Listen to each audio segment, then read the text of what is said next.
How's it going? Hey man, what the fuck is that calling sound? That is a new one. Is the Halloween stuff or what? What is happening? That was It's, very spooky. I thought something was wrong with my PC. yeah, it definitely changed it. It's not the normal one. Yeah. Very Yeah, spooky. they did something because all my notification alerts have sounded different.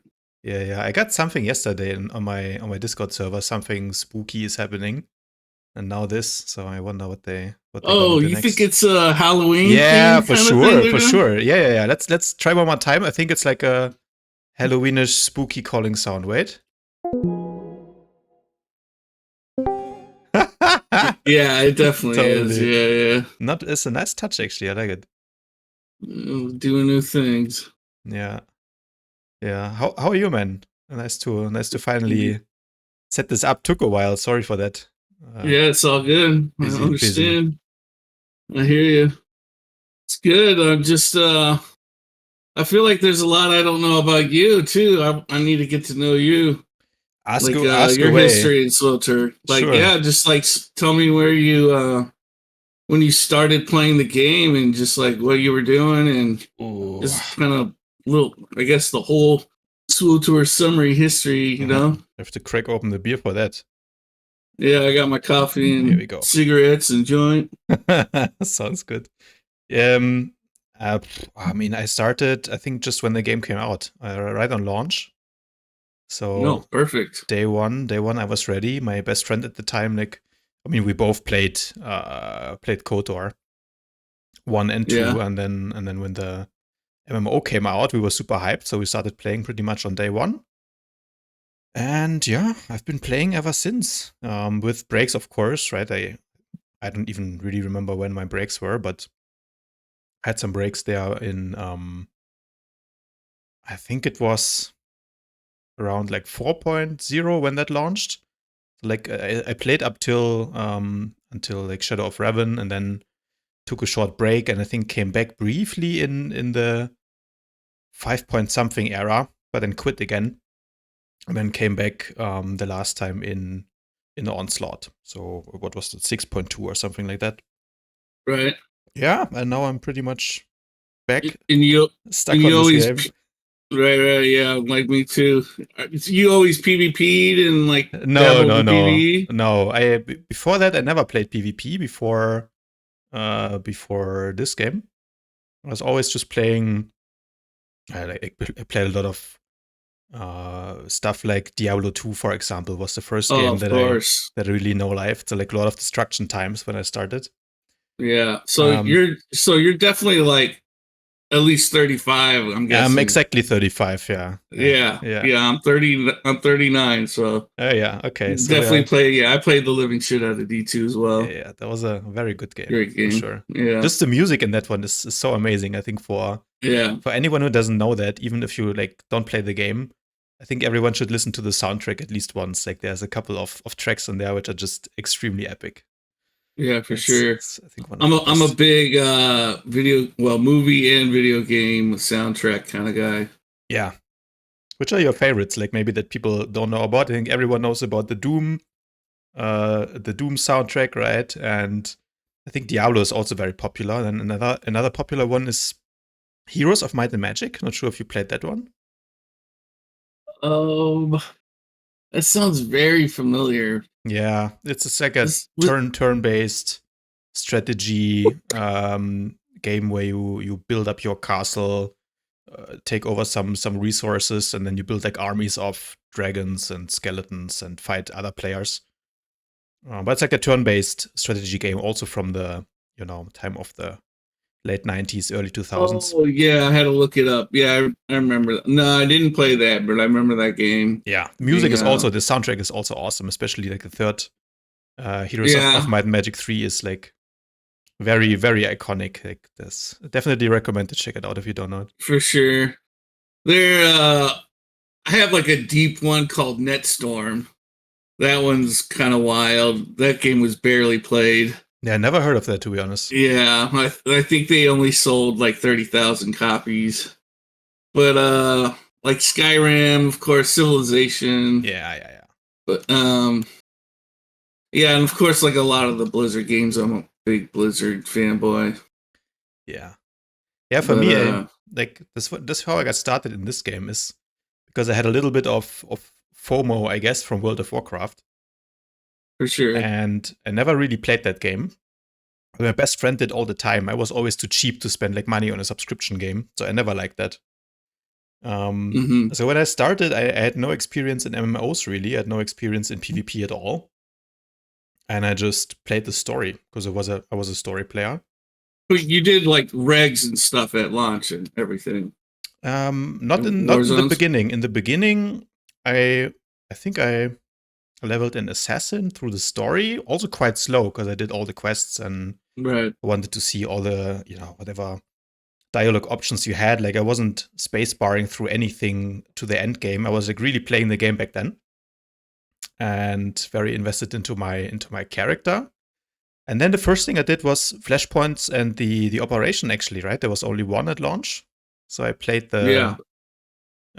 played EV a couple of times. Joined the guild, did the raid, got the gear, and then I kind of thought, what else can I do?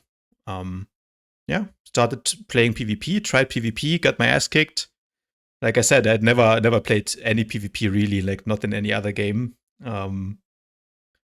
And had no MMO experience, right? There were a lot of players at the beginning who came from WoW and were already, multi-season gladiator, I don't know what. Oh yeah, I'm sure a lot of that, you can of course, like the skills transfer over to this game for sure. A lot of the classes are so similar, and I had nothing of that, so totally got my ass kicked for, the better part of, I don't know, a couple of months. But it was still fun. Like, I think there were a lot of new players who were kind of on my level or worse, and that's the important thing, right? Like, it's fine if you get your ass kicked by one or two guys. Can't be all the time, though. Yeah, exactly. It cannot be all the time, because then it's just frustrating, right? Yeah. And yeah, that's kind of how I got started. Yeah, I basically did everything too at launch, but I did regs as well. And I was I followed SWTOR from like development. It was stoked to play it. I was, hardcore rating in WoW, and I was just ready for a new MMO. So it came out like I think midway Cataclysm, and then just played the living crap out of it, and I was able to join a guild called Side Talk with Soulcatcher. He created it. Soulcatcher is like a prominent Warlock raider. He does a lot of guides, and it's like one of the top players for Warlock. So I was lucky enough to get into his guild, and we raided, and we tried like we got third in the world in in 8-man Nightmare SOA. And we're like an hour off from first. Okay, and cool. And it like that, it like meant nothing because of how bugged that boss was. It was so atrocious where it like randomly one shot you. Yeah, it could just like disappear. So I mean, it was just a crapshoot. And I'm sure there was plenty of raid groups that were just all doing the same boss. This at the exact same time, and just whoever could just RNG luck out the best would get it. Yeah, it was so bad. It put off a lot of people. A lot of PvE raiders quit because of how bugged the one raid they had. Yeah, I don't quite remember. I think maybe when I got to that point where I'm not sure if I ever did Nightmare, but at least when we tried like the hard mode with our guild, maybe that already fixed the worst bugs.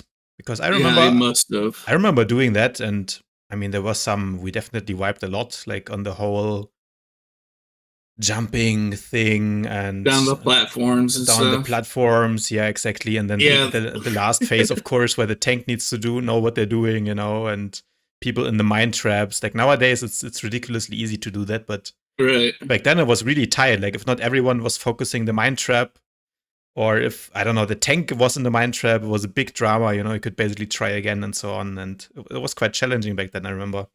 But I think when I did it, the worst bugs were maybe already fixed, which is, one of the advantages of not rushing through the content.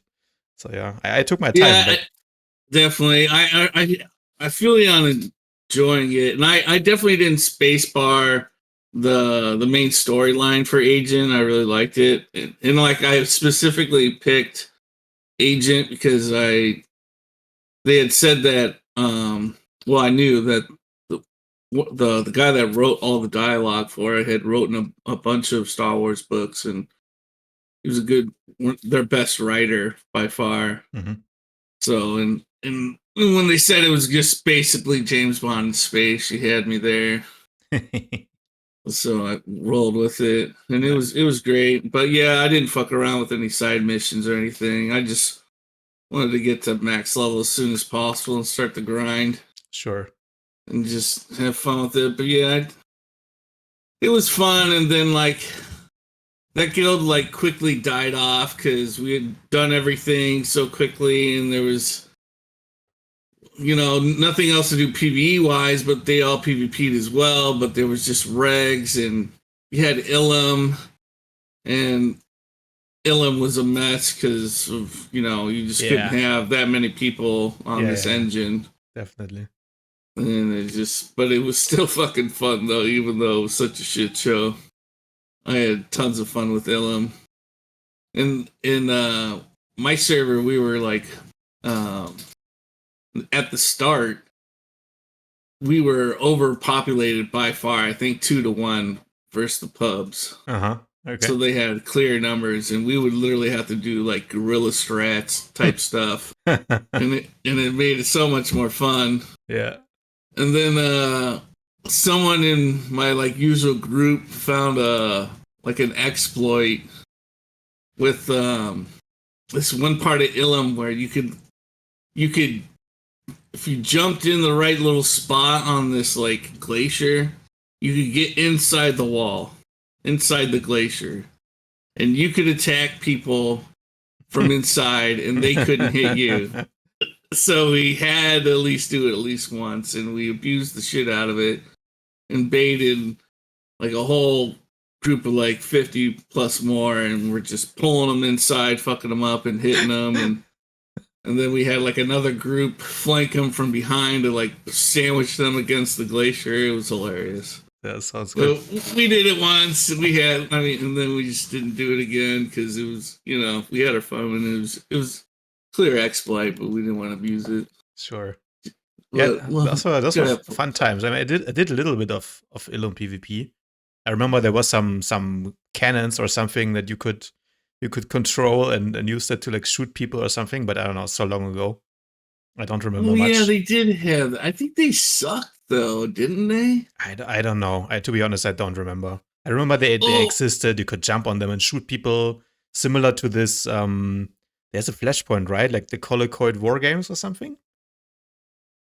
I think they also have cannons where you shoot at some bugs. I think yeah. I think those are basically the same cannons, but I don't remember quite, to be honest. Yeah. I remember it was a super lag fest. Everyone was spamming AoEs, but you were getting a lot of valor for that. I don't know. That's right. That's why we farmed it for the valor. Everybody, because you had that red mount that you could get that everyone wanted. Like War Hero, I think. Then at one point there was some exploit where everyone used to farm Elite War Hero, right? The rank 100 valor, where everyone got it in like a couple of days or something. Unfortunately, I didn't play during those days. Oh shit! And then they fixed it pretty quickly. I don't know. That's good. I don't know exactly what people were doing there, but I don't remember that. Maybe I didn't see it going on. Yeah. Let me just actually 1 second take a quick break because I need to check my sound. I'm having some sound issues here. Anyway, man, my sound is good. Let's get back to the stuff. All right. So we're like talking about the beginning. Yeah. Basically, and so you started playing PvP basically from the beginning. Yeah. Did you play any ranked Warzones, any 8v8 like back in the day? Oh yeah, tons.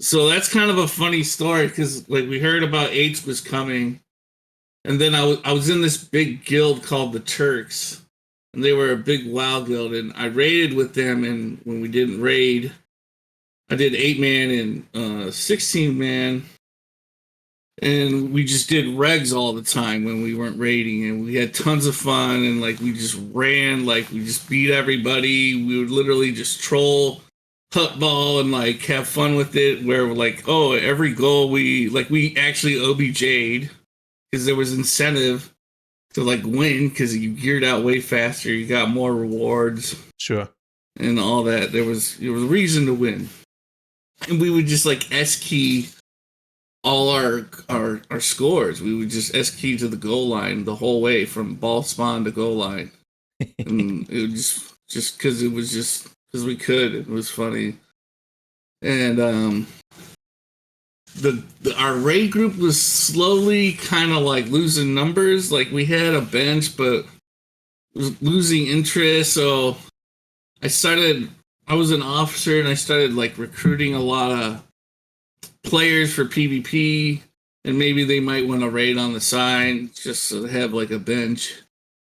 And I kept recruiting. I got so many people, and I knew eights was coming, so I'd have like a big pool I could make multiple teams with. What server were you on? I was on Jedi Covenant, which I fucking hated, and because you could make a guild at launch. Did you do that? Like you could before launch, you could make a guild on the website, and when the GM selected a server, it like auto picked to join that server when you made a character. I had no idea. No. Yeah, they had a system like that. It was cool. And Soulcatcher picked fucking a PvE server, and I've always played PvP on every MMO I played, so I didn't even realize it was a PvE server till I got to like saw my first Republic out in the world. I'm like, why the fuck can I kill him? I think I was like level 22 or something. And then I like literally like just bitched him out for like an hour, and I was like, I can't believe you picked a PvE server. So when I finished making my sniper, I made another sniper on a PvP server, like about a month and a half after launch. So I had a sniper ready to go on a PvP server if shit got hairy.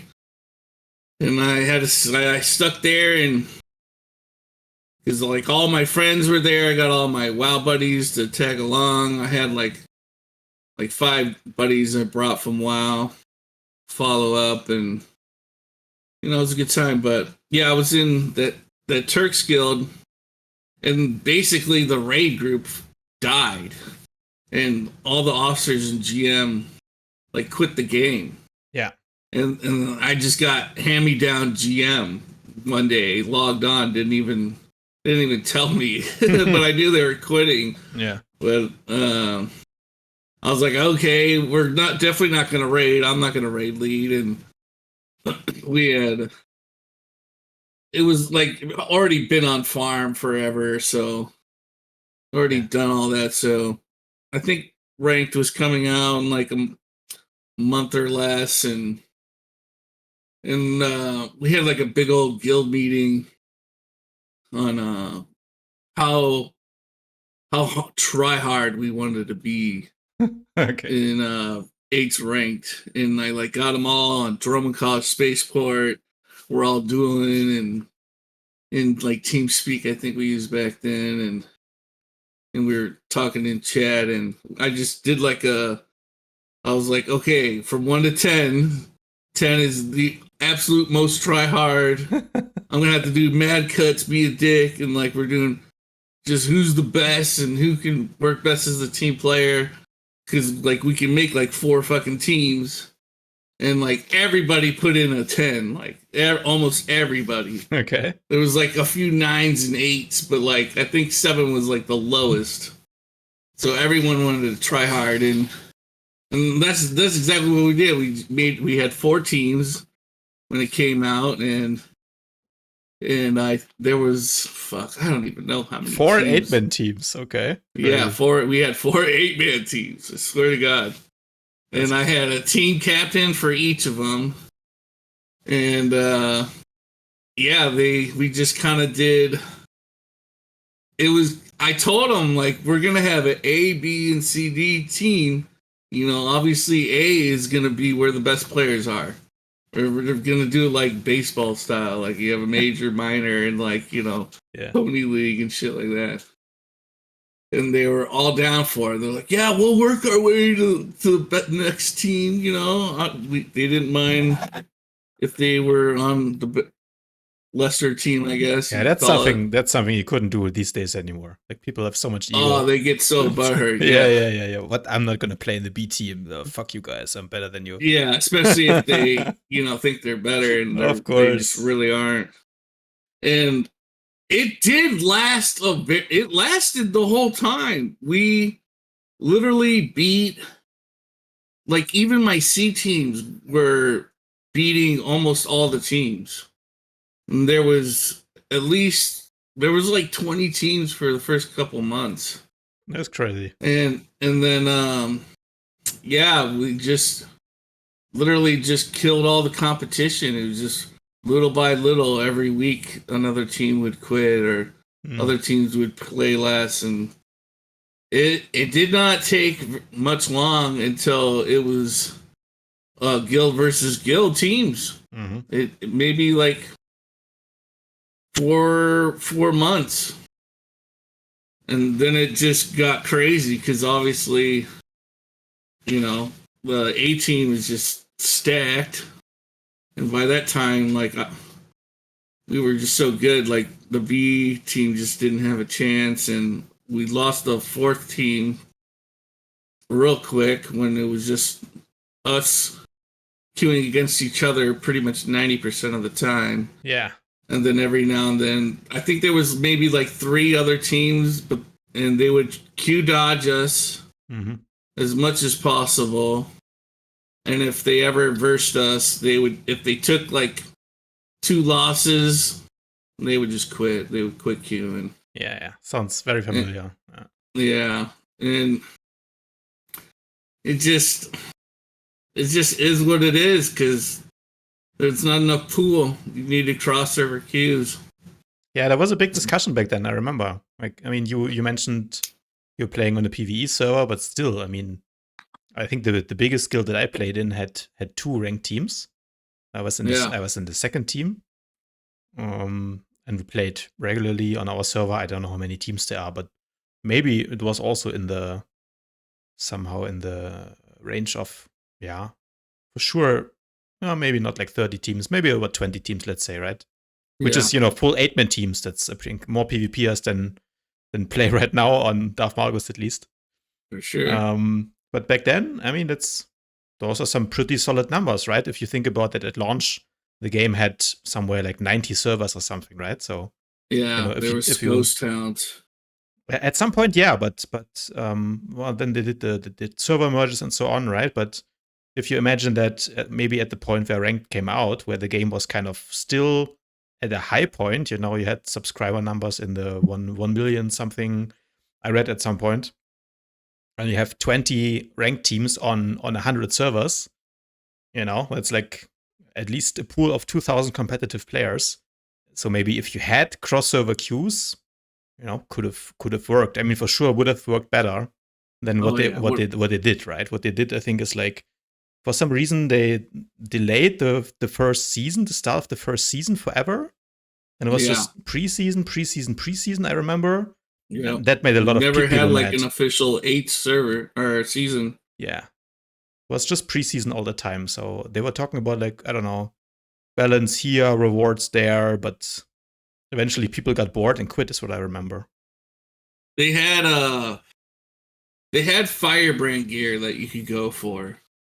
And like you had, I think you could get like 2 pieces if you hit 2k elo, then like 2,200, and then I think you got your chest and head at 2,400, and your weapons. I think it was the weapons that were 2,400 actually.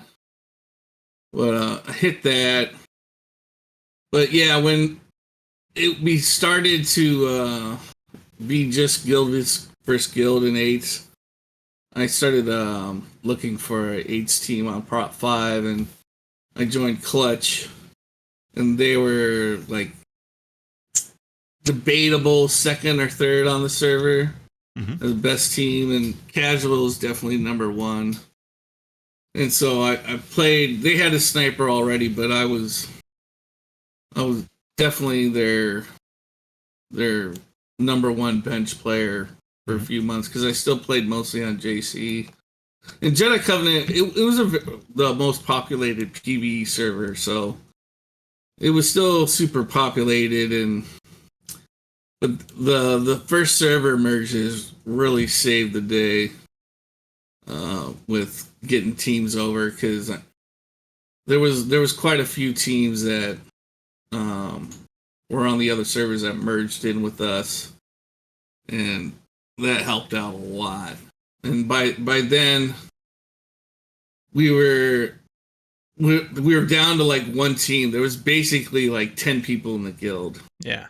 Like, because I just literally, there was so much infighting and drama between all the teams, and just couldn't manage it, and it just got out of hand, and I just basically just kicked everyone off that wasn't on the A team and wasn't a bench player for it. Yeah. Just got rid of them all. Yeah. What costs the drama? Having to fight ourselves, and they wanted to be on the better team, but yeah, okay, it's full. There's nothing we could do. The game just kind of wasn't anybody's fault. It was just the game's fault, really. They weren't prepared for ranked. Yeah. I mean, they had a good enough rewards for people to want to play it, I think. It just, I mean, being a PvE server didn't help that either, and no cross-server queues. And it took so long for them to get merges going. Like, if they had done those mergers, like the 2 set of mergers, actually, I mean, honestly, like, after 3 months, things would have been so much better. They just took way too long.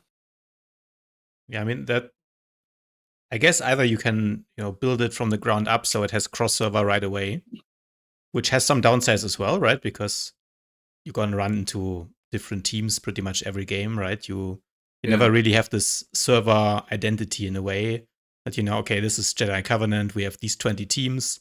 There's maybe a rough hierarchy of power, let's say, right? Or a power ranking between the top tier teams and the mid tier and the bottom tier teams. And you have some rivalries maybe, which is I think, positive thing about the, playing the same people all the time. Yeah, keeps it alive and fun, honestly. It does, but at the same time, not everyone is kind of built for that, right? Because yeah, I think that tends to happen. Like, if you're not an asshole, you don't start a rivalry with a team that's not nearly as good as you. You do it with someone equal or better than you, right? Yeah, exactly. And then it can be fun. It can actually be fun for both. Because more's on the line. You gotta get that win. You can't let them shit talk you, beat you in, shit talk you. Oh, nothing feels better than beating your rivals. Nothing feels worse than losing to them. Exactly. That's for sure. Especially because you're gonna run into them again the next day, and you don't want to be on the losing end. But that's the fun part of it. Of course, if you're always on the losing side, then I think it makes you want to be a better player too. I don't know about that. If you're that extra try hard, I feel. If you're the kind of person for that, right? If you're someone who gets demotivated easily and who quits too easy, maybe. For sure, it's like you said, right? Those teams that maybe after 2 losses they stop queuing. Yeah, I guess it totally depends on the person. Yeah, and also on the team chemistry, right? Because some people, and I speak from personal experience, I played with some people who let's say, have some toxicity issues that come out when they're losing or when things are not going well, right? Which is, I mean, is usually how when those character flaws come out, right? If everyone is, if you're always winning, everything is great, everyone is the best, you're the best sniper, I'm the best PowerTech.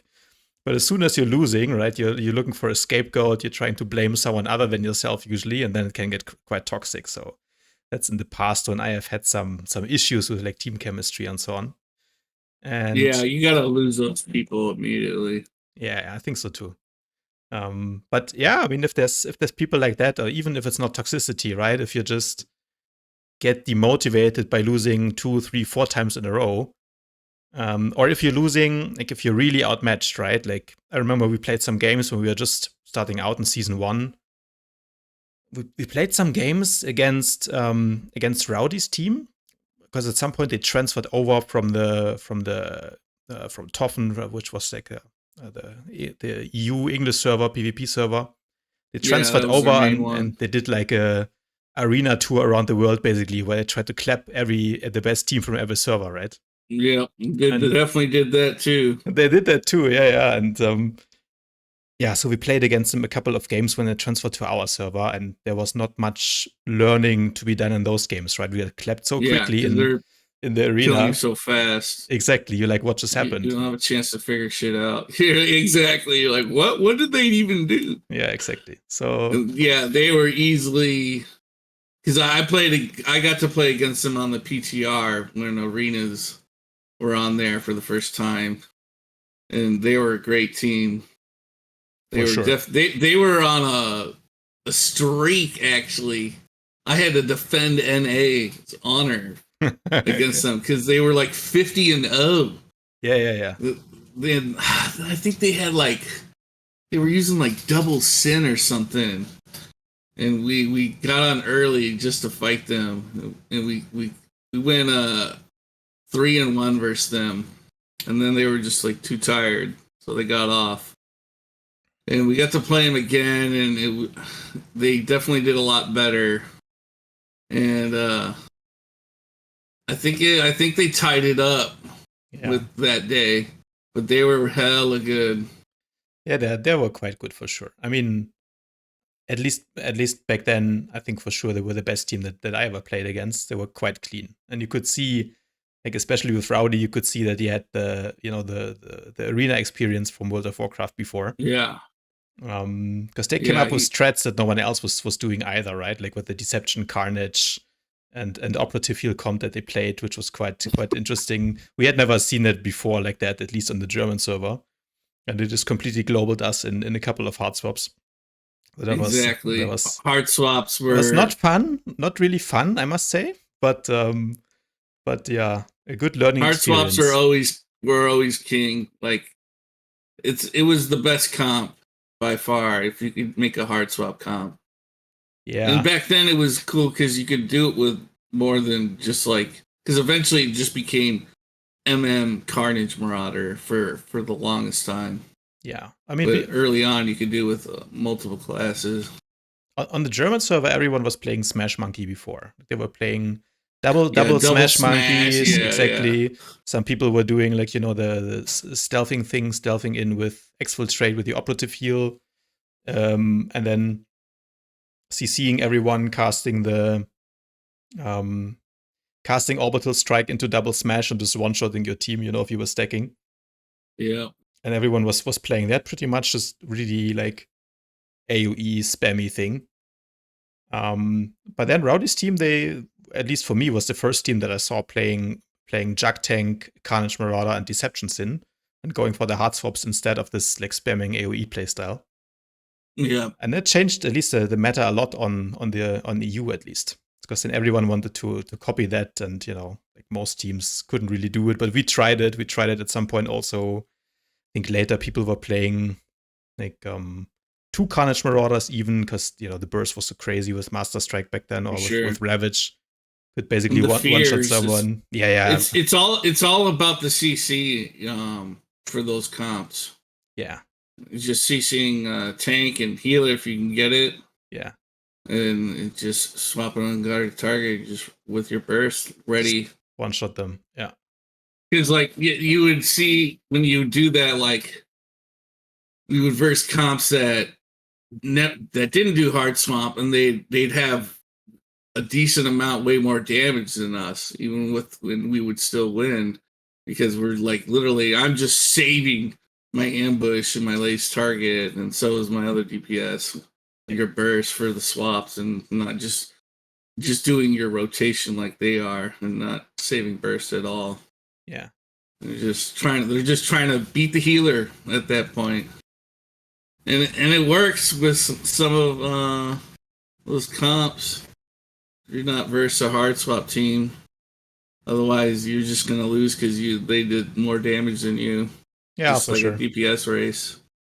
Yeah, you can also be on a clock, right? If you're playing hard swap, you're maybe versing like one of those,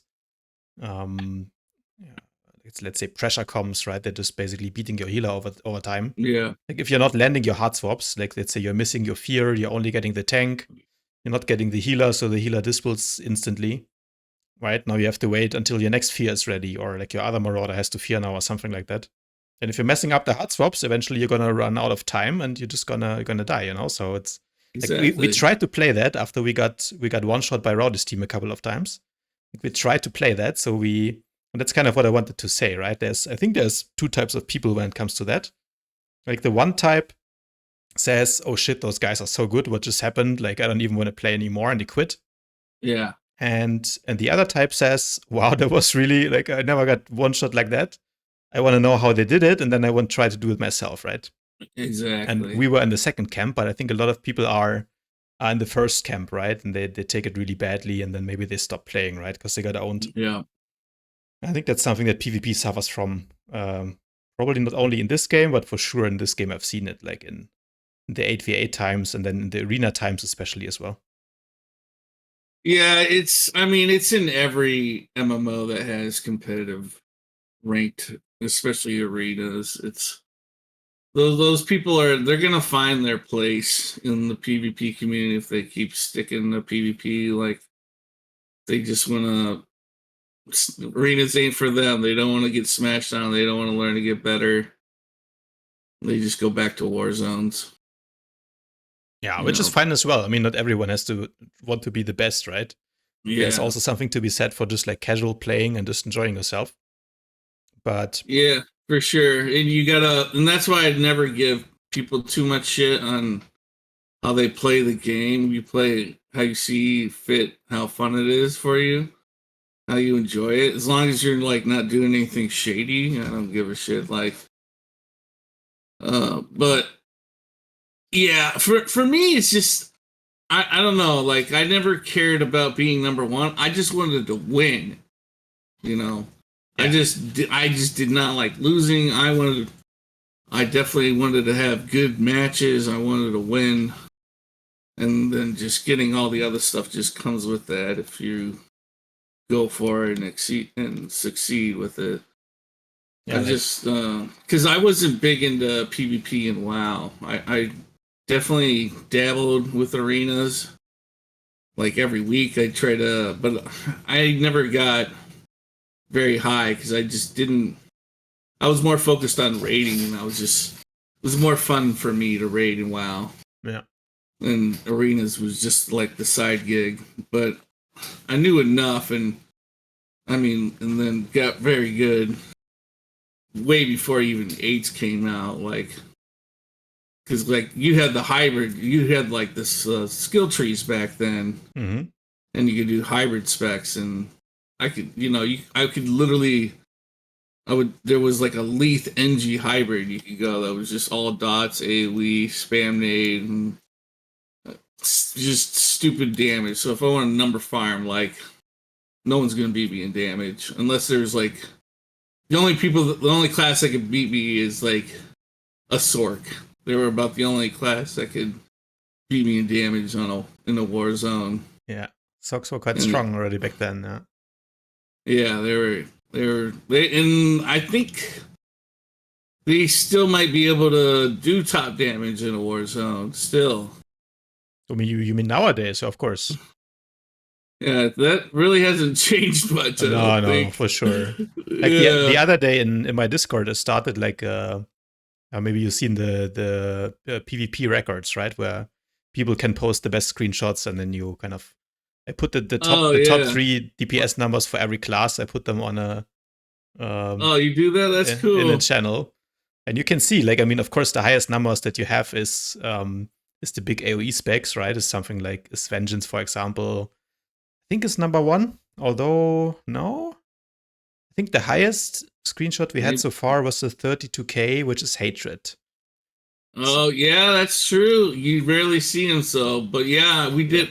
Every now and then I'll do some challenges like in Warzones with Ivano, and he'll set it up. Yeah. And we had a Hatred Sin in there, and I was having a hell of a match with Lethality, and he beat me, barely beat me, but he fucking beat me, and I forgot how good Hatred is. Yeah, Hatred is insane for sure. I mean, in a straight up damage race, I think Vengeance still wins. Like Vengeance has the craziest AoE, but then I think it's pretty close between Hatred, Lethality, and probably Lightning as well. Like we have one 30k Lightning game that someone posted, and then like a 26k, a 24k, couple of more like 20k games. I think Lightning for sure, like with the AoE build with Elemental Convection is for damage farming is also like top 3 candidate.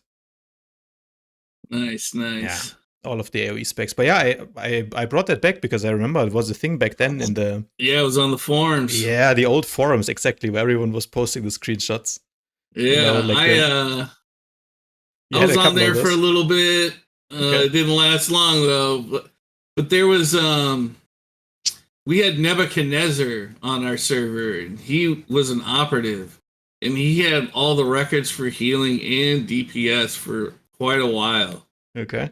He was stupid good, and he was part of the second set of server transfers to my server that were merging with us. And he was a free agent looking for like a guild, and it was between, he was either going to join my guild Uncensored or LD50. And you remember Daily PvP in his YouTube channel? Oh yeah, big fan. Yeah, one of our matches is on there. Okay. And I saw, I noticed his name from there, and then I saw him on the fleet. I was like, oh, this guy's here. I need to get him on my team.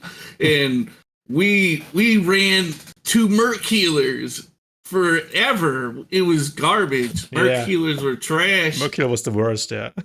But like, you didn't have to worry about them going on them to try to kill them, at least. Like, that's true, yeah. But they could. So we just, my team in AIDS for the longest time was always capped, or not capped, it's semi-handicapped with healers, but our Merc healers were top notch, so they made up for it big time. I always was all about take the player, not the class. Yeah, for sure. To a certain extent, Yeah, there are certain players who can make like they make things work. An underpowered class work. There was, for example, the number 1 team on our server back then was called Alles Hutten außer Mutti, which was a German server, of course. So maybe only the German listeners will get the joke, but sure. But they had a commando heal, was the rep guild, I think. They had a commando heal, and no one was playing commando heal. Like, he was the only one.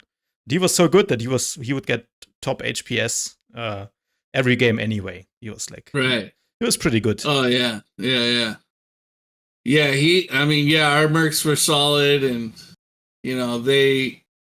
before Nebuchadnezzar came into the picture, they would always beat every healer. We reverse most of the time. Every now and then a Sage would get them.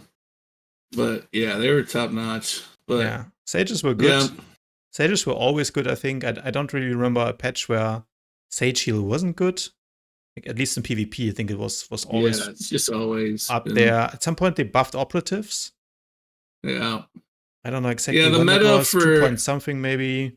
For a long time was operative healer, sword healer.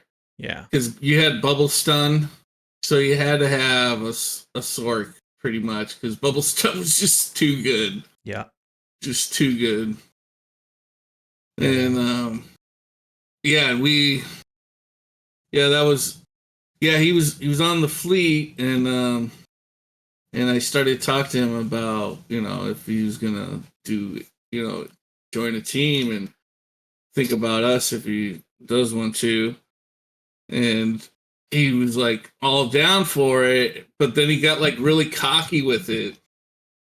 Like, because I couldn't give him an answer because we like ran our guild like a democracy, like the 5 officers just voted on the major stuff and majority ruled. And I was like, well, you gotta hold up. I gotta talk to the homies, see what they say, and if you're get past the vote, you're in.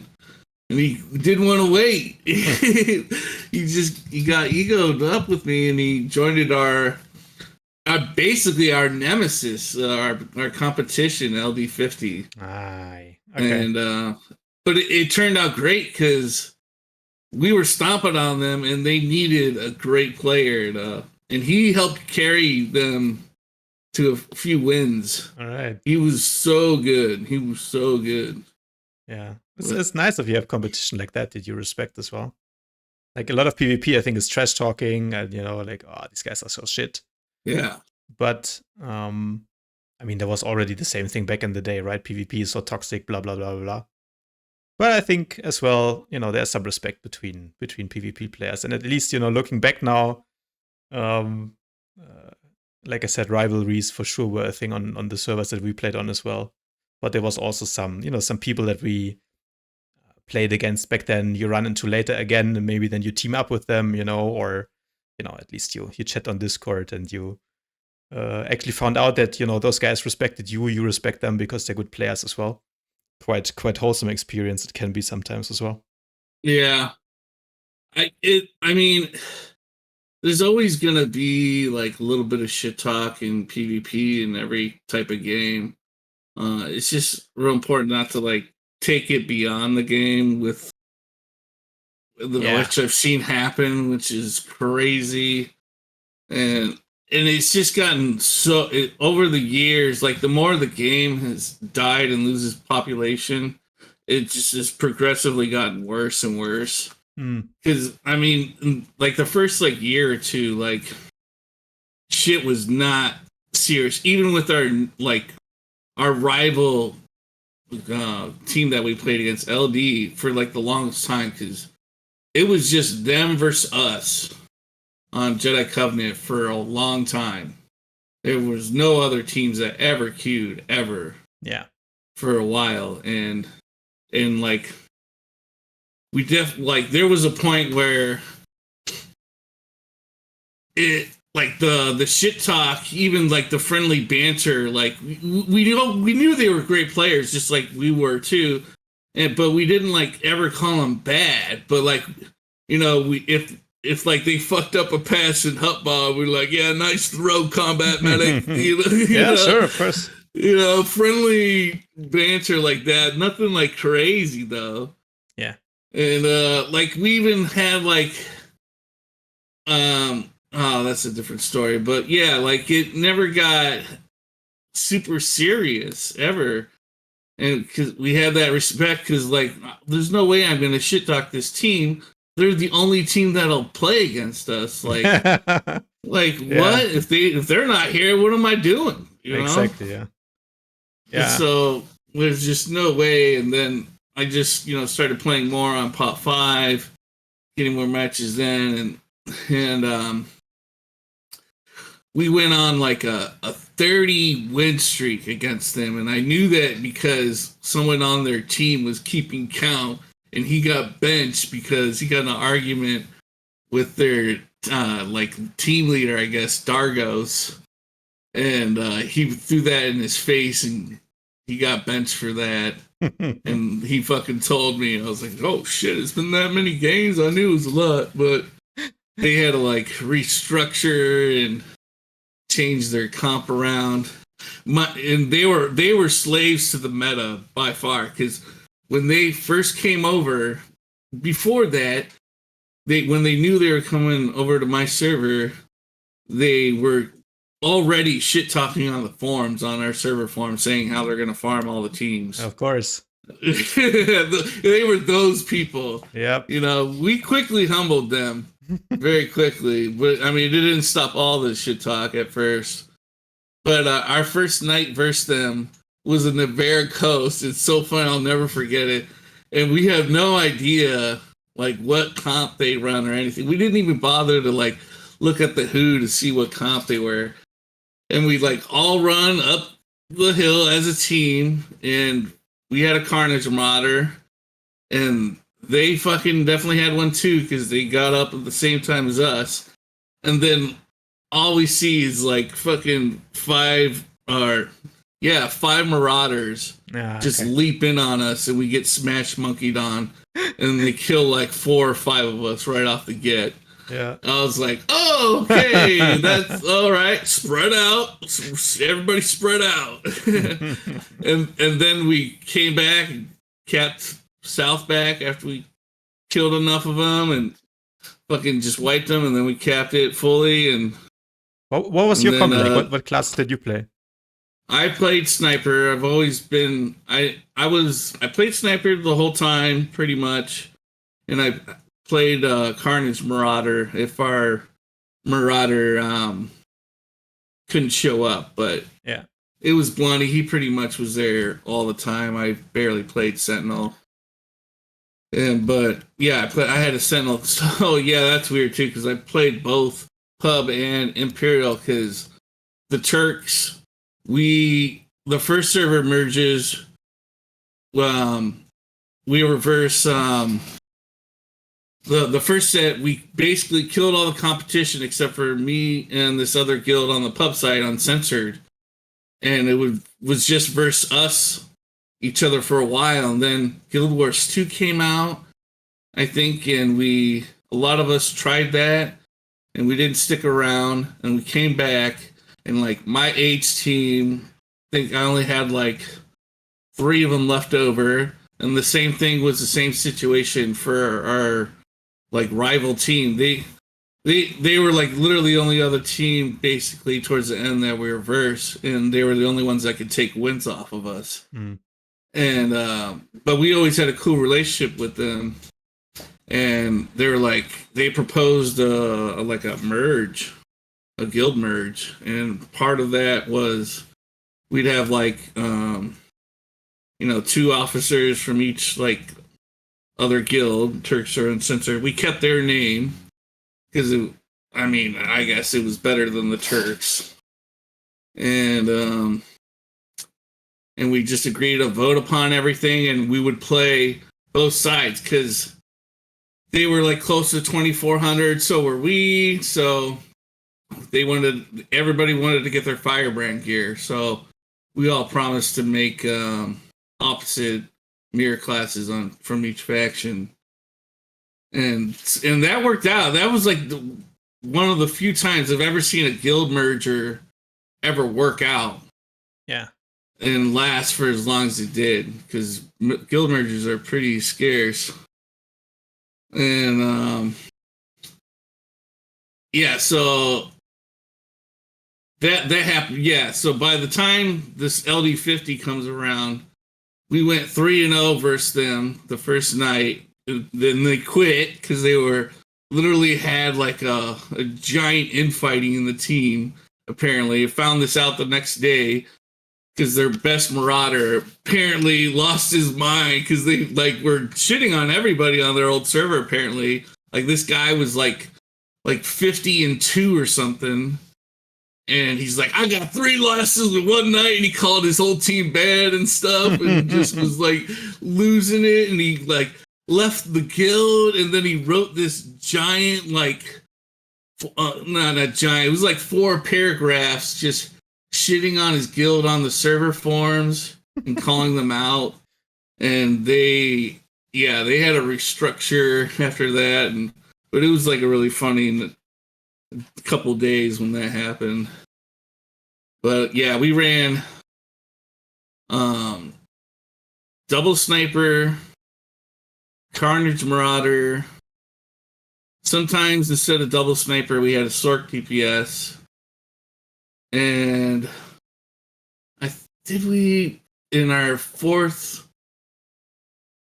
I think we obviously had a Sin Guard node, and then we had the 2 Mercs healers, Jug Tank. Uh-huh.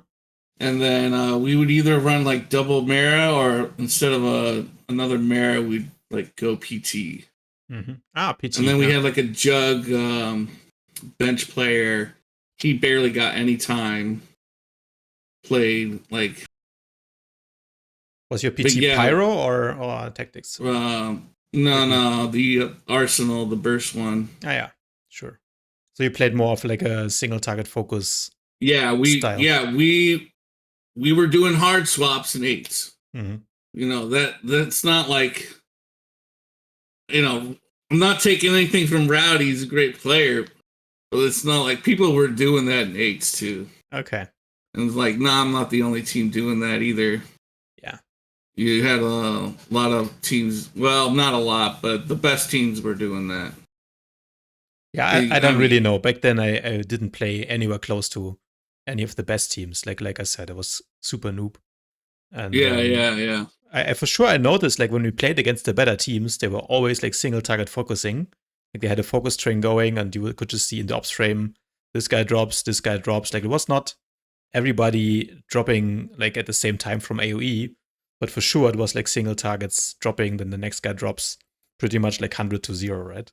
Yeah. You're just trying to. I think they were like, it's of course harder to, you know, CC like 8 people, especially if you have 2 healers and so on, right? So maybe people. Well, you had AoE flash heal with snipers, so that was not an issue. You like get both healers, no problem. That's true. Yeah, and, you had the whatever it was, 30-meter flashbang CC. Yeah.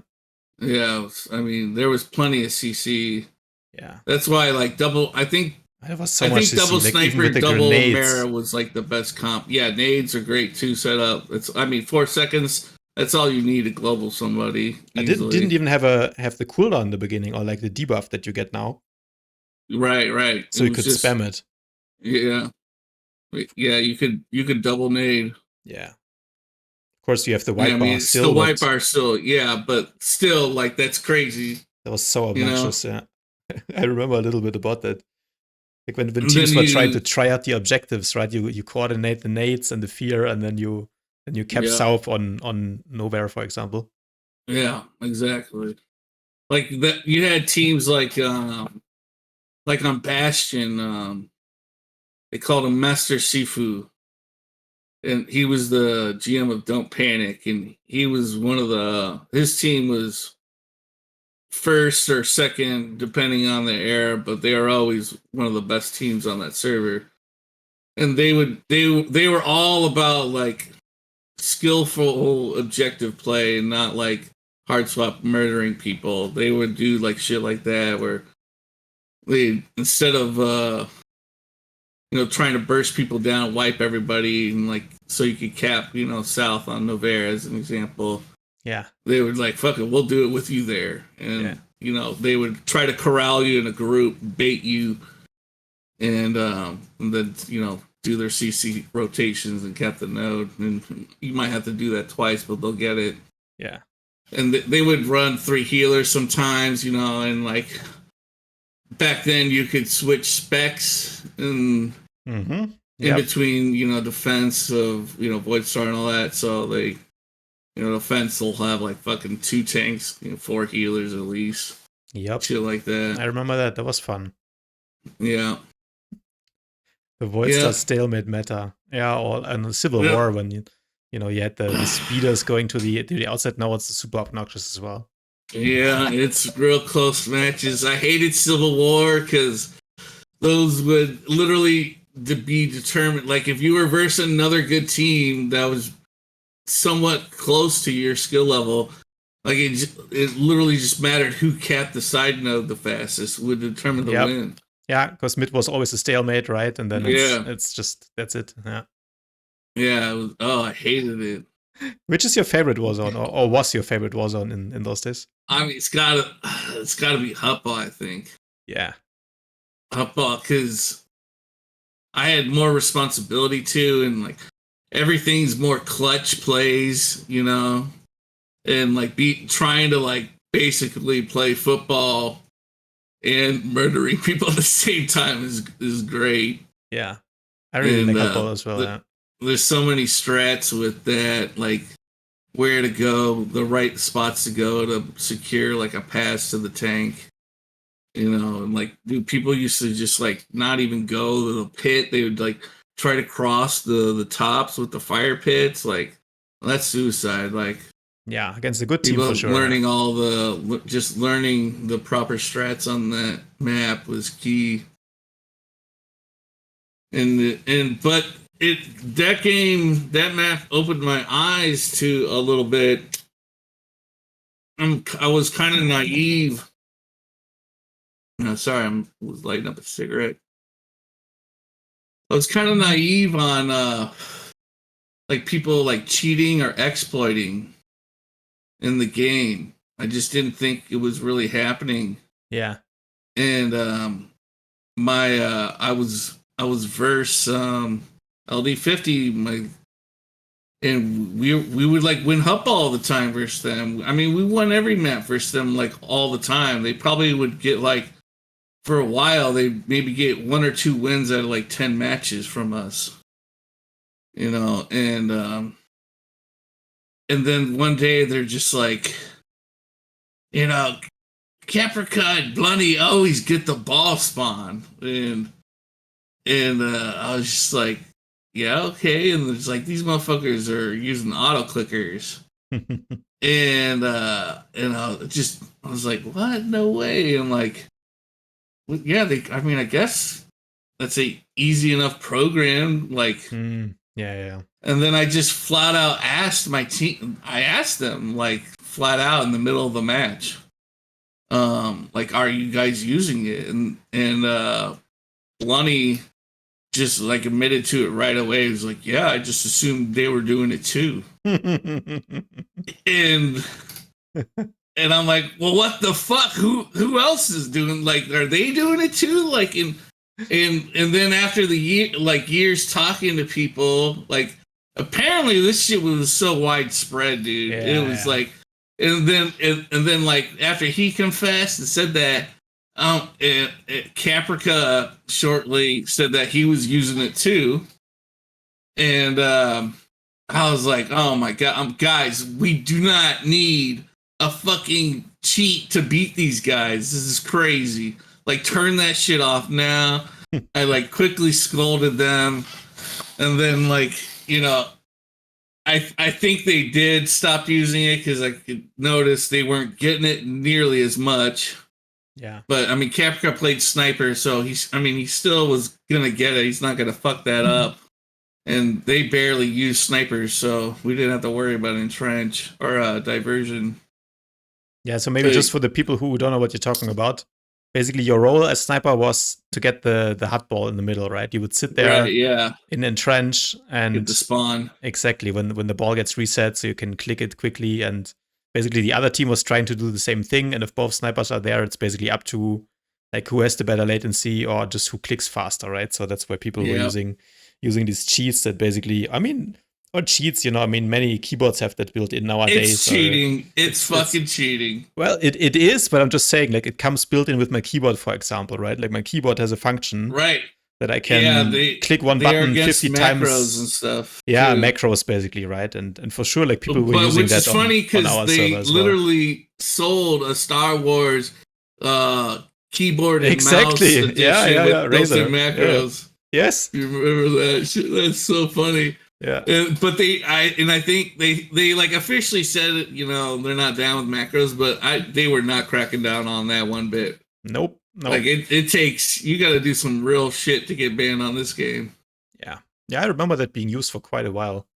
I never played sniper, so for me it was never like I never cared about getting the ball. But yeah, I remember people accusing other people of using that and then using it themselves, exactly like you said, right? Yeah, like, was the thing of oh, like these guys are doing it, so we need to do it as well. And yeah, it's what happens. Yeah, I guess if you want to. Yeah, it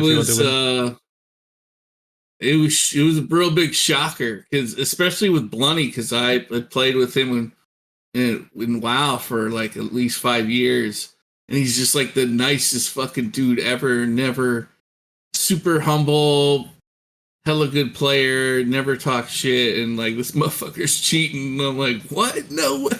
Oh man. But yeah, I hope they stopped, and I think they did, but yeah, it was a weird one because I'm definitely the mindset of, and I fucking say it sometimes in arenas when people freak out when like it's like a 3v4 and I'm on the 4 part and I'll sit out so they'll have like a fair match, and Yeah. people get hella pissed at me for that.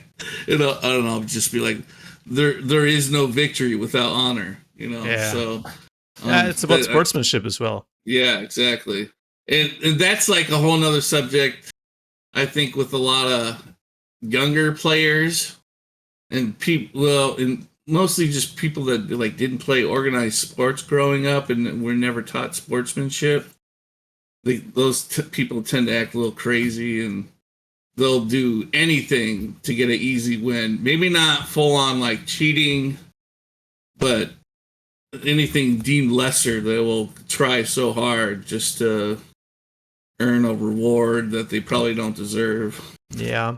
I mean, that kind of brings me to something else I wanted to talk about. Because, I mean, sure, people will always do something to get ahead, right? When there's a competition, when they care enough about something. But then at the end of the day, it's the responsibility of the developer, I think, to step in and, manage the community, crack down on the cheats. And I don't know what you think about that, but I think BioWare, when it comes to all these things, like when it comes to PvP, I feel like they never really moderated the scene much, stepped in there, or even like cared about it. At least when it comes to ranked, like not really. They did super rare. Like I think they did some bans sometimes when there was like obvious win trading going on at the end of like an arena season, and people were trying to get like the top 3 titles and transferred servers and then gained like 1K rating in one night or something. Yeah, that's when it was really apparent. Because the earlier season, it was a lot harder for them to figure out who's really exploiting the queue, like twin trading like that. Yeah. But yeah, they hardly ever cracked down. I mean, we had Qualkais and Brattler fly hacking the arena queue for years. For years? And yeah, and I don't know if they ever got fucking banned for that. Brattler's still around. He still trolls me. He's chilled out finally for some weird reason. I think he's trying to reform. Well, I mean, he hasn't fully reformed. Like, he'll try to win, but if like the first sign of like the team's gonna lose, he'll hop into stealth and take it to acid. Is that operative that I saw the other day on your stream? Yeah, he does that. Oh, you know about him? Yeah, I think I had that guy on my team once when I played on Starforge. Yeah. He's an old troll. He used to fly hack. There's tons of videos of him on YouTube doing it. I see. Yeah, he's a motherfucker.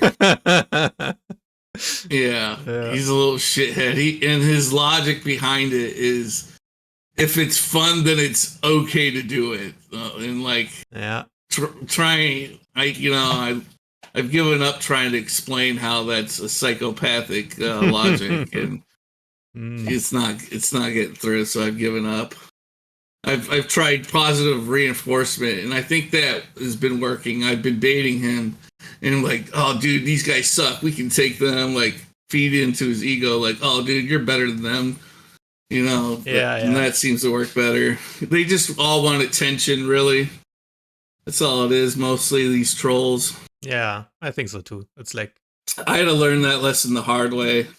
I had season 4 was insane for me.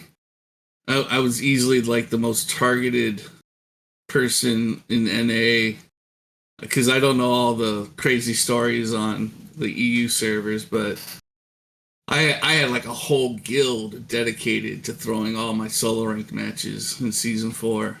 Okay. I got fucked with in game and out game. Sounds fun. It was, and it all started from just beating someone in the game, and that's how a lot of these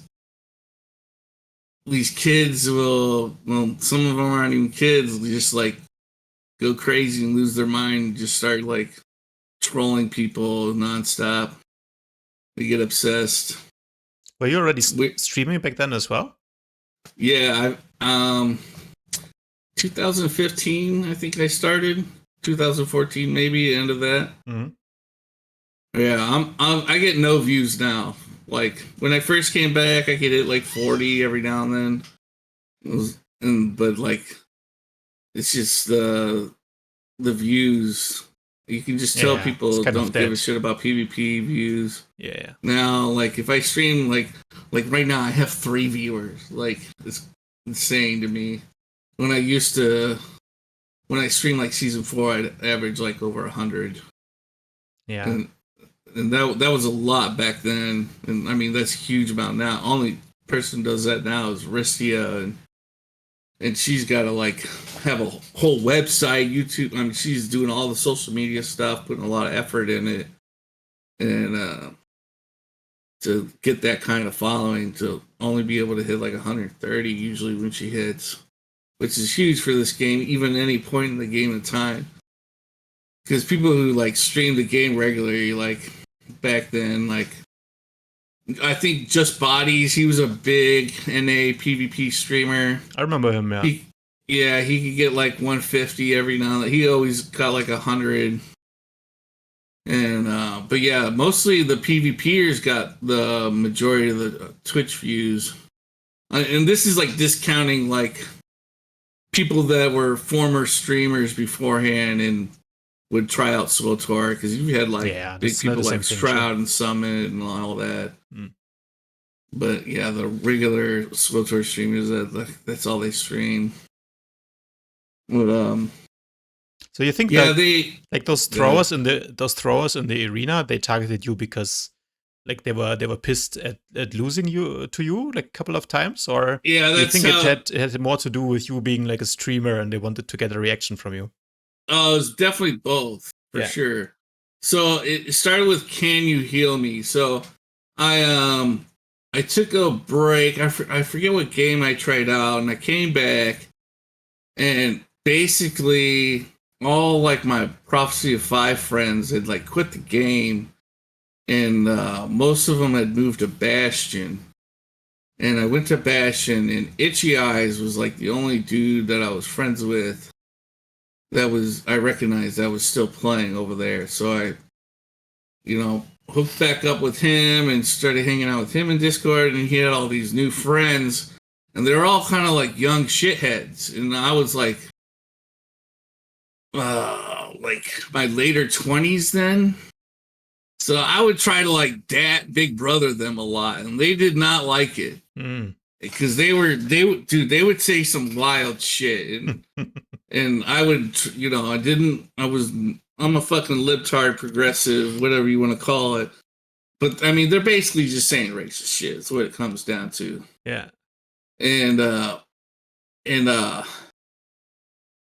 got to the point where they weren't like saying it around me, and they would like behave a little bit. And there was this kid named Can You Heal Me? He was in there, and he would hang out all the time, but he wouldn't ever talk with his mic. And they would like make fun of him. He was Chinese, I think. And they would do like Chinese jokes on him, his own friends that are hanging out with him. And like, I would literally, I don't even know this guy, and I would like fucking white knight him, have his back, and like, yo, shut up, what the fuck? Or like at least hit back or something. I don't know. I'm like, come on, this is crazy. Like, it's supposed to be your buddy. And I don't even know the guy. Barely talk. He doesn't even have a mic. I know he's like a young dude, like 18 or something like that. And I was versus him in a solo ranked match, and I was with Itchy Eyes was on my team, and I just like, can't group up with solo rank. Obviously, we were all high elo, so we were versing, and Candy was against us. He played an assassin, and they had double Sin, double Sork, and it was me and Itchy was on his Sork. I think we had, I don't even remember our comp, but I was the kill target for their team, and he was the kill target. Like, I was basically like, just go for the first Sin that pops out, and he'd be the first. And he was the first Sin. we fucking tunnel him. We beat him twice in a row, both rounds, and he gets hella butthurt. He's just start calling me the F word and not the, the fuck kind. And he's just going off like, why are you tunneling me? It's like, someone's got to die, right? Like, you're trying to do the same thing to me. What are we talking about here? Sure. And he's losing his mind. And he just like was just mad because he lost, but he's like blaming this on me. And obviously, it just made no sense. And so he had that incident, and he didn't really continue on too much with the beef at all. And then there was a 1v1 tournament hosted by Mudclot. He's another one of the like best players. I remember his name, yeah.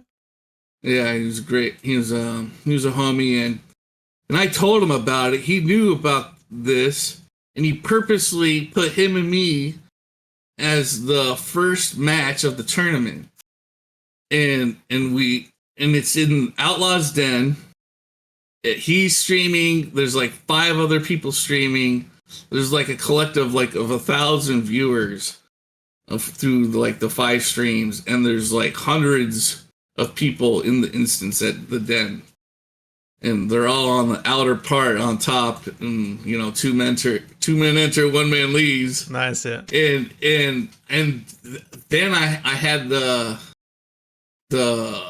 stealth screen where you get to build a stack so you can see stealth, and he made the mistake of letting me. I purposely put my back to the wall where it's like the circle, half circle part where it rounds out so he can't hit my flanks. And he challenges me when I have 30 stacks, and he goes out to the very far end of the pillar when it starts. He 4 sprints over there, puts his phase lock, and then right when he LOS's out of it, I just see him instantly 20 meters or so at least, and just leg shot him and just tee up on him and destroyed him. And I said, good duel, and that was it. And he lost his damn mind ever since. Okay. And he literally just stalked me for years. Every day, the moment I would log in, he would say some like weird Joker line from The Dark Knight, and he would call me Batman, and he would like, we're gonna do this for eternity type shit. Like, just weird, crazy behavior. I see. And he made a guild. He named it after my real name. And he got like basically a couple of his friends would like just join up and troll me, and got some other trolls that like to troll, and there was like 8 of them all in this guild. They all play operatives, and they would Q snipe me. They did it for like 4 or 5 months. And when they started, I was the number 1 sniper / slinger at the time, at the start of the season, at like 1,700 or something. I think it only been like less than a month, and then it started, and they dropped me down to like 1,100. And wow, and it was rough because, yeah, but it was funny too because like I get like at least one of them on my team, but if it's just one.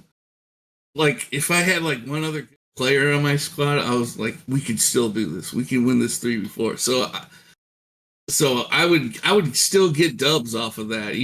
If there was 2 of them, there's no way. I'm not winning a 2v4. Yeah. And they would just, hide in stealth. But, like, when that would happen, one of them, and I'd get the dub, I would talk so much shit. I fought against it. I fed the troll so much. And that's why I got it so bad. Because I gave them all the reactions in the world. Yeah. So they loved it. I lost my shit. I would like, we'd call them fucking losers and all that. and just go off on them. And it like, and I knew that, and my viewers loved it, and I would get more and more viewers from that, and I was gaining. So I just fed into it too. Yeah, sure. I was like, they're gonna do it anyways. I might as well lean into it. So yeah, that happened, and then they eventually gave up, and it took me a while to get out of that elo hell. It was really bad. It was really bad because I would have like teammates that just get globaled instantly. It was like you could really see that, there was easily enough players in the pool to make it where like the elo matters. Like you can see the difference, like every yeah, for sure, 200 elo going up or down. Yeah, we call it like on the German server at one point we call it like idiot lottery because whoever had the worst player on their team would probably lose because someone just doesn't use their cooldowns and just dies instantly. Then the rest of the game is like it's very hard. They give you that excuse like I hit my buttons, I don't know what happened. Yeah. Like, exactly. Like, dude, no, you didn't. Shut up. This whatever. It's like don't do it again, please. Yeah. It's funny, but yeah, they did a number on me, but I had to play a bunch of games, but I still I took that number one spot back, and yeah, I changed my name to it like the last day and changed it to number one sniper on the leaderboards just to like troll even harder or something. Nice. I don't know why I did that, but it just felt like a good idea. But it was like a good fuck you to them too. It's like my favorite season, even though it was like so trash for me too. But to go from number one then straight to like basically, I don't even know what the lowest elo. It was. I didn't go any lower than 1,000, thank God. But yeah, I went down at least 700 points. Yeah, and crawled my way back crazy, up. Yeah. And and that was season 4, and there was plenty of good other snipers that I had to compete against. So it wasn't like a layup season at all by any means. Mm. Yeah, sniper was really good back then, I think, right? Like. Did you play marksman mostly? 4, I think I played both specs, but I think I played marksman mostly. Yeah, I think it was mostly marks. I remember marksman being really good back then. Like I think it was season 4 when we played group ranked pretty actively. Yeah, they were great, and they've kind of always been great in team ranked. But solo rank, I think that season they were the top classes. They were the average lowest one of the lowest classes. Yeah, if not the lowest. Yeah, I think for solo rank it was not good. Yeah, they were. Yeah, they got you because there were so many stealthers, and they just fuck on snipers. Yeah, I mean you had no hololocate, like the phase walk didn't exist back then. Yeah, phase walk is just so good. And yeah, we did not have that. And we didn't have the reset. So that's why you barely saw any snipers that played. Yeah. Especially in the high elo. They just, I mean, fuck. Season 4, I was on Bastion and Harbinger. Like, Bastion the first half, and then basically everybody mass exited to Harbinger. And I think there was like only like maybe 2 other good snipers on that server that were trying to keep up, because it was just like so. It's just, I don't know. I feel like sniper's always been that class that like you can see the difference between a good and a bad one more than all the rest of the classes. Yeah, for sure. I think sniper is probably the number one class for that. Yeah, like the difference between a good and a bad one. Like I think there's usually the ones that are on my team when I play arena, they get one shot immediately without using anything because they are quite squishy. But the ones on the enemy team, they chain root you. You can never get close to them. and they always like end up doing good damage. So that's those are the two types of snipers basically that exist, I think. Yeah. I feel and there's like, a lot more of the they're first either dog kinds in my shit or team. they're really good. Yeah, there's a lot more of the bad ones and very few of the good ones these days. But yeah, I think that's kind of been true the whole time. But in Group Link it was decent. I just checked. It was season 5 when we played a lot on Toffen. And we played against the rank 1 team at the time. They had a sniper called Osef. He was quite a good sniper. Played marksman, of course. They had like a hard swap combo with like an AP PowerTech and a marksman. And that was quite. I remember like when you saw that the ambush animation on your character, you knew you were gonna crit. You were gonna get crit for like a third of your life. So back then, for sure, marksman was a menace. Like nowadays, I mean, it's like the cooldown is shorter. I guess it almost always crits, but it just doesn't hit as hard as it used to, unless you run the roll tactical, I guess. But then it's like still doesn't fuck with explosive probe. No, not really close. No, I mean, I hate. I hate that Marks doesn't have the biggest hitting spec out of the class. Yeah, I made or in the game, the whole game, even ambush should be the hardest hitting game or ability in the game, I think. I mean, it used to be one of the hardest hitting ones for sure. Yeah, I mean, considering it's white damage as well, so it misses a lot. Like every class has something it can do against it, basically. Yeah. It used to be ambush and like Ravage Master Strike that you needed to counterplay. Otherwise, you just get fucked. Yep. But I made that joke, I think, in one of my sniper guides. I don't remember which one it was, but the irony is that the burst spec marksman probably has the best AoE, just like spamming suppressive fire, right? Yeah. And the AoE spec engineering has the best single target burst, and virulence is just kind of in the middle, I guess. So it's like it's very weird. It's like the opposite of what it should be, basically. They don't know what they're doing. They have no idea what they're doing. It's been like that from the get. They're doing their best with their one-man team. Yeah, I don't even know if they still have one guy on PvP, to be honest, because the last the last guy was doing like the class balancing. Like I think he commented on one of my videos once. I thought, what's his name? Cool, a developer. Shabir Dillon was the name of it's not the young kid anymore, the redheaded dude. Don't think so. No, I mean, to be honest, I don't know the names of many of the developers. I've not talked to any of them ever.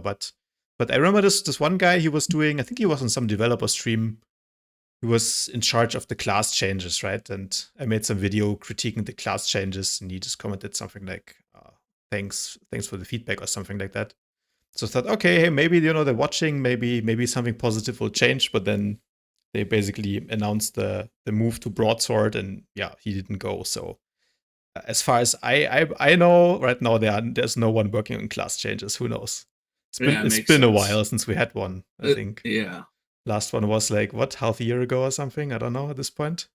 I think the last time they ever listened to the PvP communities when they had the class reps. It's a long time ago. I think that's the only time, really. And ever since after that, they've just done bare minimum. They just catered to the casuals.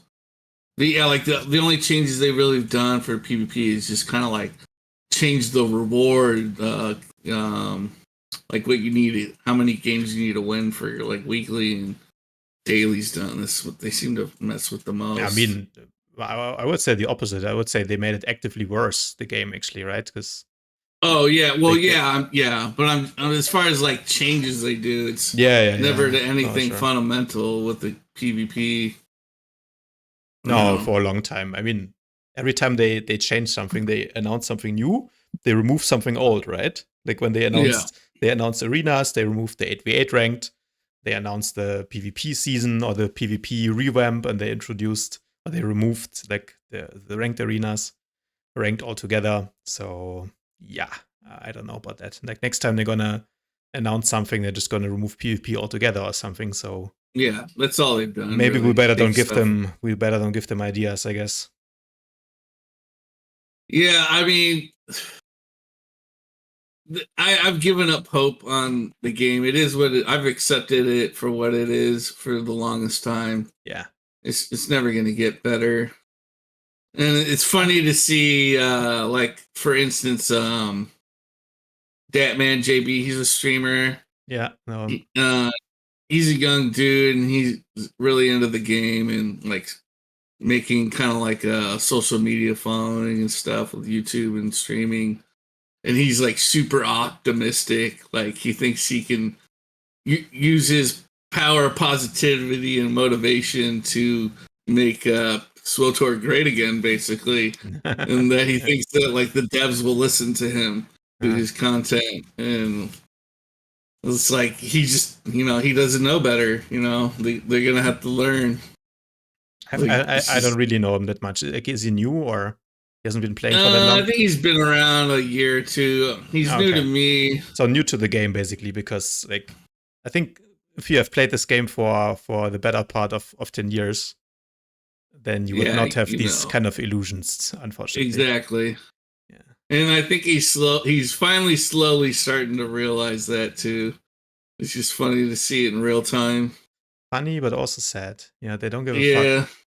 No. He's young and naive, so I'll put it on that. Well, at least he's young. He has one thing going for him. The 35-year-old stuck on this dying game. Yeah. I wish I never came back. It's just like a crack addiction. I was like, I was just like, oh, people are streaming. SWTOR, I'll check it out. Someone's PvPing. And I got the itch and I scratched. I came back. I came back in July.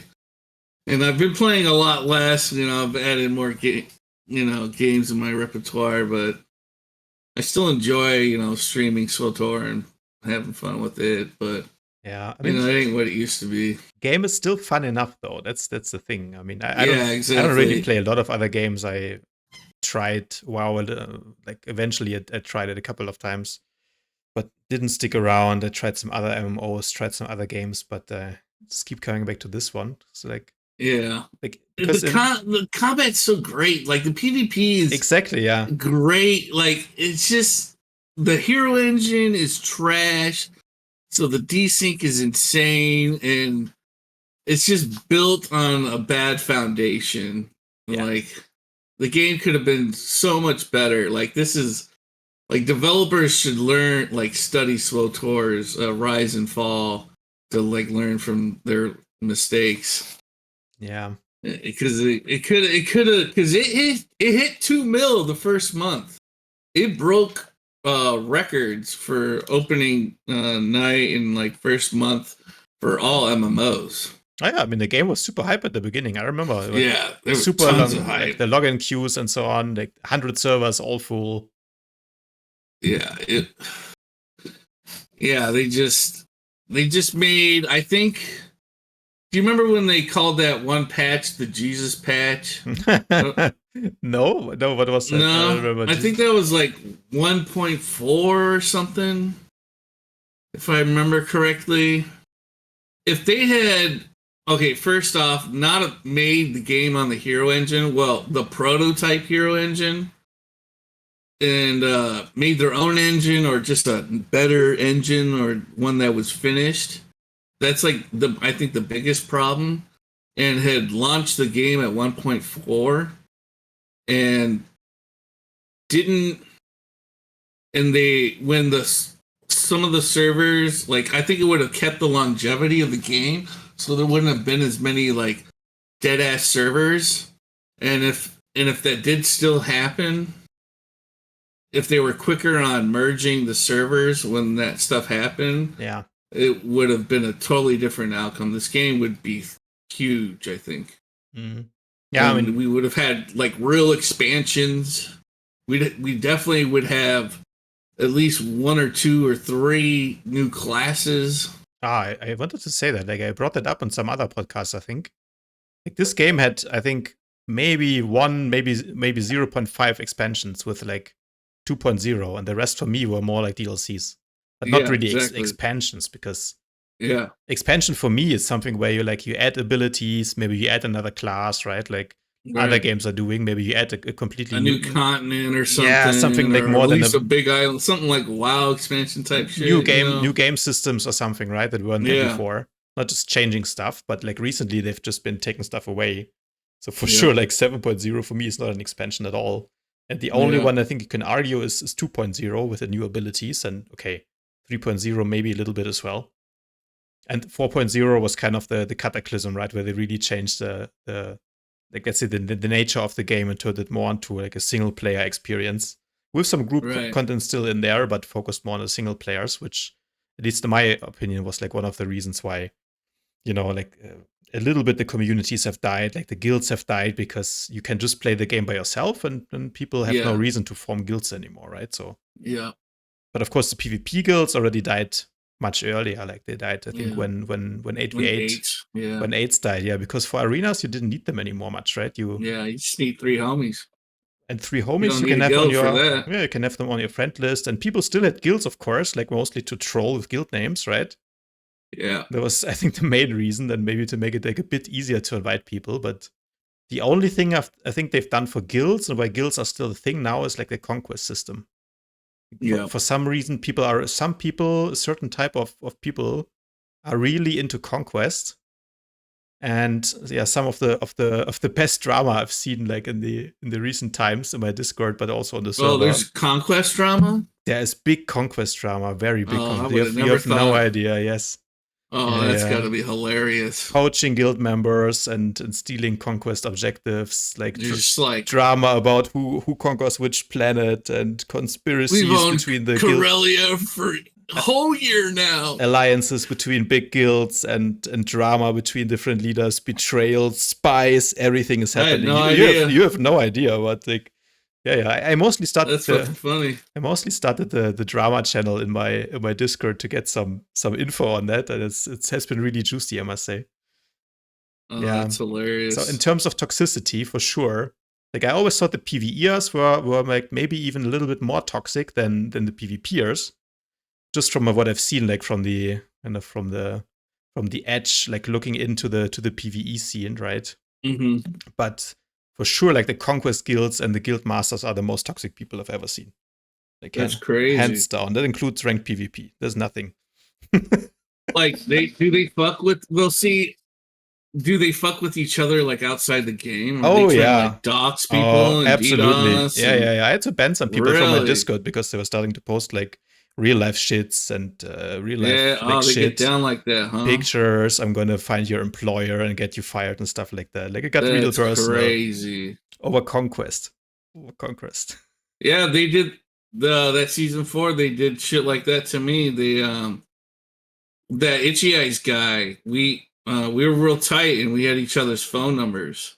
And he sold my phone number to Can You Heal Me, the guy that trolled me, that hated me. Yikes. And like he was like still cool with me. He just thought it would be like funny to him because he's just stupid as fuck. Yeah. But yeah, when he did that, I had to drop him as a friend forever. And drop your phone, I guess. Yeah, and so what he did was he was posting in general chat, and shockingly enough, no one fucking called called my number. But he made I don't know what website it was, but it was like a local Detroit like dating website. And he made like a fake account with like some hot Latin chick and was like, call me anytime. Here's my phone number. So Monday I'm at work. I start getting these dick pics. And I was like, what the fuck? And I knew my phone number was leaked. So I was like, okay, I know what's going on. And I'm just like showing all my coworkers and stuff. And we're just laughing our ass off. And I told them why this is happening. And they're like, wait, so you're telling me this 21-year-old that goes to University, Texas would rather stalk your fat ass over the internet than like get laid by some hot college chick? I'm like, yep, pretty much. And he's like, that's crazy, dude. What is wrong with that person? And we just like laughed about it. It was just like a good, funny story for me to tell. That's all it's become. And like, I got like a couple. I got like 5 of them. And then some white dude sent me a full body nude pic of himself. That blew my mind. And then someone actually called, and it was like you could just tell it was like a guy straight from Detroit. His accent was so thick.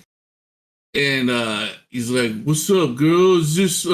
He's like said the chick's name or whatever, and I like put on like a gay dude's voice. So I'm like, "Hey, baby, how you doing? You were looking for a good?" And like pat him on speakerphone with all my coworkers, and just had some fun with it. And he's like, "Oh hell no!" and like hung up on me. It was fucking hilarious. And after that fun, I was just like, oh, well, shit, now I got to change my number and, like, I got to fuck with all my contacts. But I just doing, like, 5 minutes worth of research. I found out my provider, I could, like, change my phone number 3 times every month. And it was, like, just click of a button through my own phone. Oh, okay. And I just did, like, a mass text to all the people I gave a shit about. And, like, here's my new number, save it. So it was, like, a simple solve. So I didn't sweat it one bit. Yeah, sounds almost fun, actually. Yeah, it was. They thought they had me, dude. They thought they were like, we're gonna get them so good, dude. Like, nah, not at all. They just turned it into a fun time for me. Yeah. It was, and so, and they also grabbed my IP. I didn't even know about IP grabbers at all. I had no clue. I didn't know shit about DDoSing until I got DDoSed. Mm-hmm. And so, you know, I didn't know about IP grabbers. I got DDoSed by this kid named Squarebox. And I'm not quite sure who was DDoSing me, but he was like part of like Canyu's clique. It might have been Canyu, or he had someone do it for me. But yeah, I had to learn the hard way not to, you know, click on links. Yeah. So yeah, I guess that's true for most people. Yeah. Our age. I had to go to the Comcast store and swap out my modem. But it was, yeah, there was like a couple of days where like I just didn't even know what was going on. I just thought it was like my internet just taking a shit. It just happened to happen every time I got into a match. What a coincidence. Yeah, weird, huh? Yeah, that happens, yeah. And so it's like, okay, this is what's going on. And then like my chat is like, yeah, you're definitely getting DDoSed. Like, you're like, what? I was like, what the fuck is DDoSing? And then I have to fucking, you know, learn about it. I was like, great, how do I solve this? And, you know, I'm kind of lazy sometimes, so I didn't bother to like fix it right away until it annoyed the living shit out of me. Yeah. And then I had to call them up and like, oh, we can't change your IP over the phone. You got to switch out the modem, go to a shop and do it. So, yeah, it just took a little bit to fix it. But yeah, that's not the worst they've done. You ever try to report them, like to Bioware directly? They ever do anything? Or? Oh yeah, tons of tickets. Because mind you, I'm streaming with like at least 70,000 or 70 people. Yeah, and I'm asking them to like put tickets in, and I know for a fact a bunch of people did, and they never did shit. No one, and I would have for sure. Because that's the funny thing about all these trolls. They all snitch on each other. They all, like, they don't care if, like, the drama is about their friend. They'll make fun of them, too. It's like, they don't have, like, real friendship. It's like these weird, social, awkward kids. Yeah. I don't know how to explain it, but yeah, if one of them got banned, I would have known about it so fast. And they didn't because I would see them all the time, so... You know, it's like, oh, I haven't seen that one dude in a while. Wonder if he got banned. That just wasn't a thing. They were always around.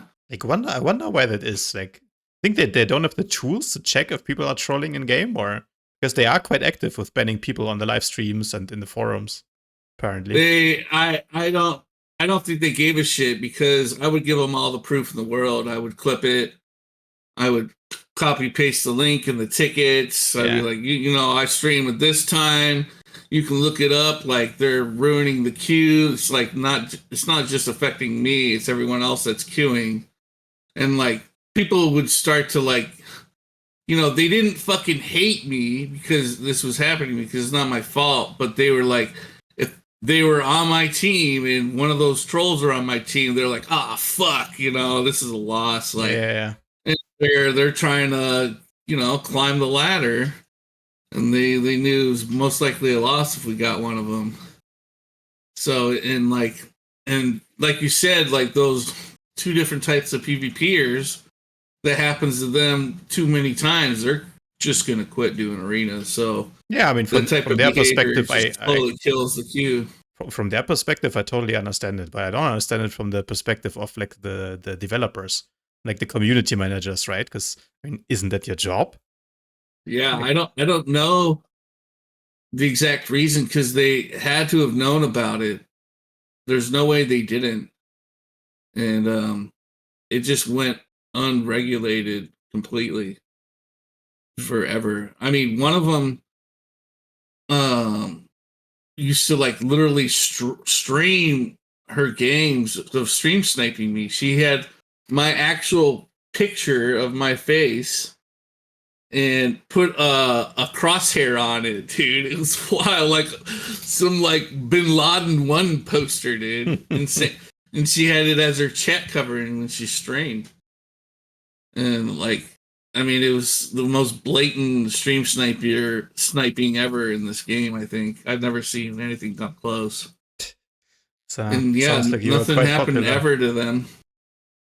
Yeah, it was a factor of pissing off the wrong psycho, but I wasn't even like trying to piss him off. It just happened through just playing the game. Yeah, like I'm trying to beat everybody. I'm never going easy on anybody ever. No way. Like I'll play honorably, but that's different. Yeah, I think like some people cannot take losses, unfortunately. Yeah, and he's not one of them, and he was a very young, unstable person, and he took it really far, and he got a bunch of people to follow along with it. And yeah, it was an issue for quite a couple of years.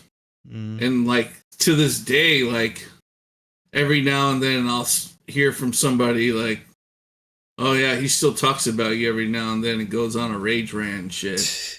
And like, I think that when I came back in July, he was like asking me, he was having somebody ask for him to unban him in my Twitch channel. I was like, what? And I'm like, why would I ever do that? Like, you're a wacko, dude. Like, you've been banned for years. That's never getting lifted. And he said, he was like, oh, I thought we were cool. I didn't have him on ignore, and he started DMing me, and he's like, I thought we were cool now. I'm like, what? When did that happen? I'm like, you've not once talked about this, said sorry. And then he was like, kind of annoyed with me that like, we're not cool anymore. Like, oh, you really just like bringing up the past? You're not over it? I'm like, dude, I'm not over. I'm over it, but I learn from my mistakes. Like you're not someone that needs to be unbanned. Like, I don't even know why I'm talking to you right now. I'm like, bro, dude, you haven't even said sorry. And he tried to give this half-ass apology, and he's like, are we cool now? Will you unban me? I'm like, dude, it don't work like that. Yeah. Like I'm like, dude, you've changed a little bit, I've heard, but like you're still whacked out of your mind. Yeah. I mean, I'm all for like making up with the old enemies, like I said, and reminiscing about the good old times and moving on from drama, but like someone needs to make the first step, right? And like if like let's say like 90% of the toxicity, death threats and shit like this comes from one party, then that party has to be the one who makes the first step. That's just how it works. I mean, and while he did all that shit, I never went crazy with it back at him. There was one time where I was trying to like, because he was doing crazy shit, saying crazy shit. He was literally like online harassing me for a year and fucking with me in any way he could. so I was trying to like get in contact with his fucking mom and dad, and like, because I've done that before. That she had little kids like that, and it's worked once. That's a funny other story too. But I couldn't get the information, and I knew what school he went to, and I actually talked to like base. I think it was like the security that ran the security at his campus, and like told him the situation, and like it was just like some old dude, and like Yeah, he didn't know if even if like the dean of administrations would even give a shit about some like online shit going on. Yeah. So I didn't take it any further after that. I wasn't trying to get revenge. I was just trying to get him to be like disciplined because he needed it, and Bioware wasn't doing anything. Yeah, that's the thing. Like, I mean, someone needs to rein those people in a little bit, I think, right? Yeah, because, you need to correct the behavior. Yeah, I mean, it was not normal behavior by any means of stretch in any society. It can get worse, right? It's like with the bad dog. Like once they start biting as a defense mechanism, right? If you like don't correct that right away, it gets worse, and all of a sudden, right? Yeah. You have a very aggressive dog, for example. So. Yeah, and I mean those people they know who they are, right? Like sometimes of course you can argue, hey, you guys insulted me in PvP, and then I was just reacting to that, and they think maybe you should be the one that says sorry, right? Like I had my own share of drama, nothing like you, but it's just from, like you said, just from playing PvP. You try to you try to win, you try play, especially if you play pre-made versus pre-made, right? You try to focus people, and some people they cannot take that. Like if they get, like if you keep focusing the same person because it works, right, or because maybe that's their best player, but it's just the best strategy for you at the moment to take out that player. They take it personally. They take it personally, exactly. But they take it the wrong way because that's actually what I always say. Yeah. Since I started with the YouTube and so on, and for sure I get focused more than I did before. Like before, no one was really knowing me anyway. But now for sure, like I have a target mark over my head a little bit, and it's fine. I see it as a sportsman compliment. Exactly, I see it as a compliment. Yes. Yeah. Yes. Because first of all, it means that you know who I am, which I mean that's nice in a way. Thank you for acknowledging me. And second of all, like when we focus on enemy player, there's two reasons: either like because we know he cannot use his defensive cooldowns, or because he's a threat, right? Right. So if someone focuses me, I take it as a compliment. I'm not crying about it. Yeah. But other players they see it as being singled out and being picked on, and if it happens a couple of games in a row, of course, then they think like we hate them or something, right? And they take it very personal and can get ugly. So I have some people that are still whispering me from time to time, and I should probably just block them, but. For me, it's funny. I never reply, and I just let them. Don't try not to feed the trolls too much, but yeah, I just let them type their funny messages and sometimes post them in my chat. Yeah, I used to think it was like only like casual PvPers had that mindset or acted like that. They get butthurt when really it's like you're the Sork healer and I'm MM. Of course, I'm gonna tunnel you. Like I'm just trying to float damage, Yeah. So you're my best target. So it's just business, baby, But then, like, you see players that are like actually like good and they do ranked and they act the same way too. Sometimes, like, it's just funny, dude. You think they'd understand, but it's a personality thing, maybe. I think. Yeah, it's definitely. Yeah, I think it's that person. I don't know if it's that they're dumb and they can't figure it out on their own. Why is everyone tunneling me as a Sork healer? Like if it's when it's so obvious like that. I don't know what it is, or they just get upset when I don't know. It could be a million different reasons, but who knows? You should, it's just part of the game. You just gotta accept it. So, everybody's trying to fuck everybody up in PvP. That's the whole point. That's the whole point, exactly. Yeah, don't take it too personal. Yeah. And I think the people that have that mindset usually tend to be the better players. And instead of getting twisted up on getting owned, they think of like, what could have I done to not get owned? And those are the people that are just going to get better. Yeah. So you said you came back in June, July? Yeah, So July, I think. Not that long ago, but already like long after they removed ranked and so on. Yeah, I quit like season 8, I think, and then I came back. Oh, okay. So it's a long time, yeah. Yeah, I took a 5-year break. Yeah. Yeah, sounds pretty similar to me actually. I think I came back quickly once, somewhere in between, played some ranked, but then yeah, didn't stick around and quit again. So what do you think about the game right now? I mean, you play. I watched a bit of your stream. Like you play sniper mostly, right? Yeah, that's all I play. And basically one trick. Been for a while. Haven't played another class since 8 ranked. Yeah, mostly marksman, or what do you play? Yeah, NG I hate the most. I never liked NG, and it was like even when it was, the rotation literally has not changed one bit. I don't think since launch. I'm pretty sure it hasn't changed. But yeah, it was even worse back then. So at least like now it's like OP, but it's still like a clunky spec to me, so I don't like it. I don't like playing it. I'll bust it out like every now and then when I want to like, shit on people or just have fun with it, annoy people, but that's pretty rare. But I would say like a lot of people can think of me as like a MM main, but I think I've played lethality the most out of all the specs. Okay. What do you think about lethality right now? It's the same. It's great. I think it's good. I think it does great damage. Cold doesn't hit as hard as it used to, obviously. But I think it's a good, because like if you're the first target as a sniper in arenas, like you're gonna be running a lot of the time, LOSing. So Leith is the go-to for that if you want to still keep putting damage out.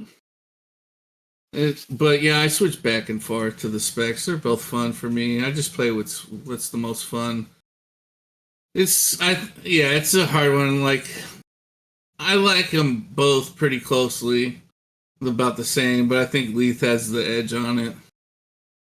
And if you, let's say, like they would be ranked again, what do you think in terms of like power rankings between the 3 specs? Because like, it has to be NG by far. I did like a tier list a while back, and I also ranked NG the highest, and then I think I put NG in like A tier, Virulence in B tier, and Marksman somewhere down in C. I think I'm not sure, quite far down anyway. But recently on DM everyone is playing Viru, so I actually it's actually like it a lot more now that I see it being played all the time. How strong it is, like with the extra 15% DR you get after shield probe and just so much sustained damage. You cannot really ever chase them much with the 3 rolls and the phase walk they have now compared to back in the day. And damage is still good. I mean, you still see like 20k Viro games sometimes, and they just they do everything well. I think like they have burst, they have AoE, right? You can spam the suppressive fire because you get the energy back from your dots. They also have sustained damage. They're like a little bit like a jack of all trades, I think. Yeah, it's overall really good, I think. It's just more fun to play, and it just goes a lot better with like the style of being able to survive and have spread dots and doing damage on the move. So it just goes well with it. Yeah, and Leith was kind of always the best spec for solo ranked for quite a while. At least the first 3 seasons, Leith was easily the best. And because there was way more class diversity in the earlier seasons, and there was a lot of fucking marauders and jugs, and like you just shit on them as Leith. It's just like toying with them. I could win like 2v1s at the end if it was versus like a Jugger Marauder as Leith. But yeah, Leith it's just really hasn't changed at all. Just the cold damage, I think, for the most part. But yeah, it's always been good like that. Yeah. And marksman, like, what do you think they need to do to like bring back marksman? You got more ambush damage. That's it. Yeah. They should literally reverse the damage. Trait NG probe should take ambushes damage. Yeah. And that would make NG not as good too. It'd be the nerf that it needs. Because you can't just give them all that AoE probe damage with suppressive fire and that single target burst. Like that, no way. Just I think if they just swapped out, because like NG, like I don't even have gold Augs, and like I can hit for 140, 150. Yeah. On Warzones, like at least 130 in arenas and shit. And ambush is like I'm lucky if I get like 110. Like 112 is like the biggest I've seen in a while that I've paid attention to. So if NG was hitting for 100 mostly average and ambush was hitting for 130 or 140 average, that'd be a lot better. Yeah. That's just one fix they could do easily that would fix both the specs. Yeah, I mean, a little bit. NG is a bit crazy. Like I played exactly three games of NG in the last, I don't know, couple of months. And the first game, I think I posted the screenshots on my Discord. I think the first one was like a biggest hit, 140 something K. Second game was 150K. And the third game, I hit like 167K biggest hit. Like that's ridiculous. With red buff and only one relic procced, unfortunately. Otherwise, would have been higher. But it's like before the nerf, I hit like 180K with NG, and I only play it. Like it's like my, I don't know, 4th or 5th most played spec, so I don't really play it. I play 90% PowerTech, but it's so easy to do crazy damage with it. Right. Yeah. I mean, it doesn't matter who's behind it. You're still going to get big hits. I mean, as long as you're, I'm not even using the use relics either. Like I could be bothered to like swap them out. Yeah. But yeah, like any noob can hit that hard. They just have to put it on the right target. And so it's just too big of a hit. You don't have to put any I mean, considering there's not much counterplay to it, right? Right. It hits, you can hit it through walls around LOS. Yeah, it's great with that. Even if you have, like a Sin is shrouding or something, simply wait it out. The probe anyway stays on. Then you just put your interrogation probe back on, and then you can hit them afterwards, right? Like, I think that was a really good change to it. The fact that because it didn't used to be like that. You put the probe and then on them, and then you had to hit them with a direct attack to make it explode. Yeah, that's how it used to be. And this new change to it is, I think, is an improvement, and they should keep it. But it's like really good. They just got to nerf the damage. I mean, they nerfed it by 5%, the critical hit damage. But I mean, I think that the tactical existing, which buffs your energy pro by 50%, is just ridiculous. I mean, it doesn't need to be 50%. Yeah, if it was 25%, I think there would still be a place for it in PvP. And then you could maybe buff NG somewhere else. I don't know, but I don't even think you would need to. Buff. Probably not. I think 25% nerf to that tactical would be a really good start. I think so. I mean, even without the tactical, it still crits for 100K. The energy probe, right? So that's still like a quarter of your health pool. Which I'm okay with because it's a long cooldown. That's where I would like it to be, like an average 100K hit, Yeah, but I think for ambush, it's not enough because ambush is white damage, it's casted, right? Yeah. Unless you have the tactical. But let's say they give it a tactical where you don't get it instant, you need to cast it, so there's some skill involved, right? There's a little bit of counterplay, like if you see the sniper is casting on you, you can maybe LOS it, of course, unless there's like 10 years of desync. So it goes off anyway, but there's a little bit of counterplay as opposed to the NG one shot. And of course, ambush is white damage, so you can miss it all the time, which is actually a thing. Like, did you hear about the new augments that are coming? What? they will bring. I don't keep up. They will apparently introduce a new tier of augments in the next patch. Like, some people data mined it on the PTS build that's just out. And apparently those augments will be better than the current gold augments that are there. So it means you get like a bunch of extra stats, which of course, something that I probably won't get. Yeah, but I think I have 3 gold augments, and they were all donations from viewers. You better save up your tech fragments, because like apparently they will be 3 times as expensive as the current gold augments. So yeah, maybe if your viewers donate, you can get 1. I don't know. Hopefully, I won't be playing the game when that comes out. Honestly, yeah. Seriously. I mean, they haven't announced it officially yet. I mean, if I'm still playing, I'm still not gonna like do anything to try to get them myself. Like, if people want to give them to me for free, I'll take them. But yeah, I literally, my first account, I think I did 3 datacrons ever. So I was like, and if you did all of them, that was basically like a whole piece of gear of stats. Yeah. And I played 8s and arenas without that the whole time. Like, I don't know. I just don't care enough about that. Yeah, I mean, it's like the last 1%, I guess. It's not that big of a deal, right? Like even just 1 piece of gear is like a slight advantage, and I should go for it, but I just couldn't be bothered. Yeah. Yeah. I mean, it does make a difference, but also the difference is not as big as people think, right? Like, I get a lot of comments on my videos. It's just, PvP is all about gear, and I don't have gold augments, and that's why people are doing twice my damage. Yeah, that's not the case. So yeah, like, I think it's more like a gear. Maybe the difference is 10 or 20%. Like, I did some Warzones in just green starter gear. I still hit 15k DPS. So it's doable if you know what you're doing. Exactly.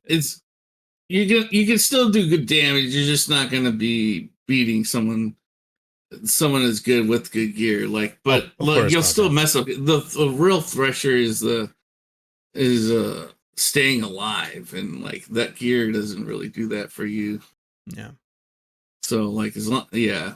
I mean, it depends what you have. Like, I see some people in arenas with like 300 gear score or less, and they're just they're missing everything. Sure. They're missing everything, right? Like, I mean, when I came back last I played, I was 70 was the max. Oh yeah, and I hopped in straight away, and like I was like, my issue wasn't the gear; it was the fact that I hadn't played in 5 years, and and I had a new keyboard and mouse I had to get used to, and they took cover bar out, so that kind of fucked with my buttons, and I had to learn a few new keybinds, and so that was really what was holding me back at the beginning.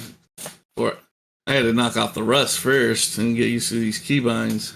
Yeah. I mean, gear wasn't the problem. And you, of course, were a returning player, right? But if let's say you're a new player, you have both disadvantages, right? You're like less skilled than all the players that have been playing the game for 10 years already, and you don't have the crazy gear. So it's and I mean, that's something I don't know. Cease has made so many threads on the forum explaining, at length how they could improve things and why it sucks that there's no bolster for augments, and like the level sync is not working as well as it could, and this really makes the game hard for new players that would like to get into PvP, and that's now gonna get even worse with the new tier of augments, because then that's another whatever 400 or 500 crit that you're missing or something. But it seems like they just want to go like the minimal effort, simply. It's an easy time sink they can add in. Exactly, an easy grind for the next 1 year or something. That this is our new content. That's content now, and but it's I mean, just the state of the game. That's why I thought about that. Is that I think probably marksman is the class that might benefit the most from those augments, because like I feel when I play marksman, for sure it's I think by far the class that is most reliant on white damage. So I think you really would like to run 10% accuracy if you could, but you can't really afford it, right? Because you still want crit, you want Right. the alacrity. So like the best you can do is really like 5 or maybe 7% accuracy. But especially against all the Sorks, like you would like to have more than that. So otherwise, you're just For sure. gonna miss the ambush and so on. So yeah, that's what I wanted to say. Like maybe Marksman is gonna have a little bit of a comeback when there's like more stats in the game that they can use. Like because other classes like PowerTech, I basically just want, I have 80% is like yellow damage anyway. I don't really care about accuracy. So once I'm at like 5k crit and I have my alacrity, yeah, I'm gonna get like versatile augments or something, right? I don't need more stats. And Right. other classes, it's the same, like Lightning Sword. I don't really need alacrity, or I can run 1.3 GCD, but I'm never going to use accuracy. So in a way, like them raising the stats that are in the game with a new augment tier, it's like a buff for the white damage specs, which I guess is also good in a way. Hopefully, I get some freebies in. If anyone is listening, we're gonna link your stream in the description below so people can donate. Yeah, I don't get as many freebies as I used to. Yeah. I used to like because I streamed for a while without a donation button, and when I stopped raiding, dude, I was just so poor. So I would literally just beg all the time in fleet chat. Like I had like a spam macro and shit, and just like help a poor PvPer out needs to buy augments, and people would just give me money all the time. That people pay for give me like sub codes and stuff, and yeah, poor PvPers. Those days are far in between. But yeah, that sucks that they're doing that. I don't like that. I think MMOs, if they want to have organized PvP, especially ranked, they just need to get away from. They should just follow. I don't know New Ark's PvP, but I know that like gear doesn't matter. Like you can just hop in and everyone kind of has the same stats. I think you should. It shouldn't even go by gear stats at all. Like it should just be another interface where you get a certain amount of points and you can put them in alacrity, accuracy, whatever, crit, power, mastery you want, and just kind of spec that way for whatever role or whatever, and just keep it at that. And then make the grind cosmetic. Mm-hmm. You win so many matches or whatever elo. Here's your new object. Make the carrot on the stick for something else. Like they gotta. MMOs need to get away from that because it is definitely a barrier for new PvPers to try to break through, and some of them won't commit if they have the gear grind and they think that because they're new and they don't know any better, they think, oh, I'm getting fucked on because my gear sucks. But usually that's never the case. But yeah, but actually sometimes it is the case. It can be, like, yeah. I remember like when I tried getting into WoW Arena in Shadowlands, like I started late, so the season was already running. Yeah, WoW's another story. That's another story, yeah, because like for the people that don't know, the PvP gear is basically gated, or was. I don't know if it's still the case or watch the game much. I think it still is. It's gated behind ranking. So you can get a certain like item rating of gear for PvP, but then if you want to have the next higher item rating, you need to get, let's say, I don't know, 1600 rating to unlock that gear. But in order to get there, you need to beat all the people who are already at that rating and who already have that gear, right? And that's why if you start late, it's harder. It is very hard, right? Because you're not on the skill level, of course. Like if you're actually at your rating, you're fighting people who are as good as you. And if they maybe started earlier and they have better gear, then you have to be a lot better than them, right? Because the gear does have an impact. And that's why there's like a lot of boosting going on. And, I didn't like that. I thought that was stupid. Yeah. It just feels unfair. I don't like it either. But it is like, for some people, they love it too, because like, oh, look at this sick gear I got because I got high elo and I earned it, Yeah, but I mean, you can make that with cosmetics as well, or with titles or something. That's why they need to get away from all that. They definitely do. That future MMOs.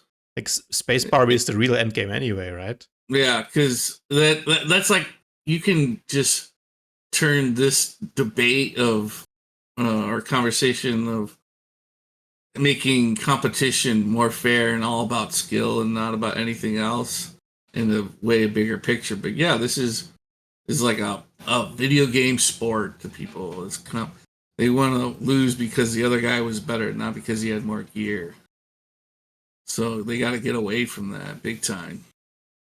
Yeah. And if you were new to WoW or not, like me, arenas, like I rated like all through BC and all through BC, like I only did like my 10 matches for arenas just to like get the rating so I could get some of the gear. And I mostly just did battlegrounds when I PvP'd. And then it wasn't until Wrath till I got somewhat into arenas. But dude, I didn't break 2K, so was not getting the highest gear. So like it'll take you a season or two to even hit max level PvP gear. Mm-hmm. So I mean, it's going to be even slower depending on like if you're a clicker or not, you know. Yeah. And it's your first MMO, so like PvP takes people a while to get good at. Yeah, I mean, and not everyone is going to be like not everyone can be in the top 10% or top 1%, right?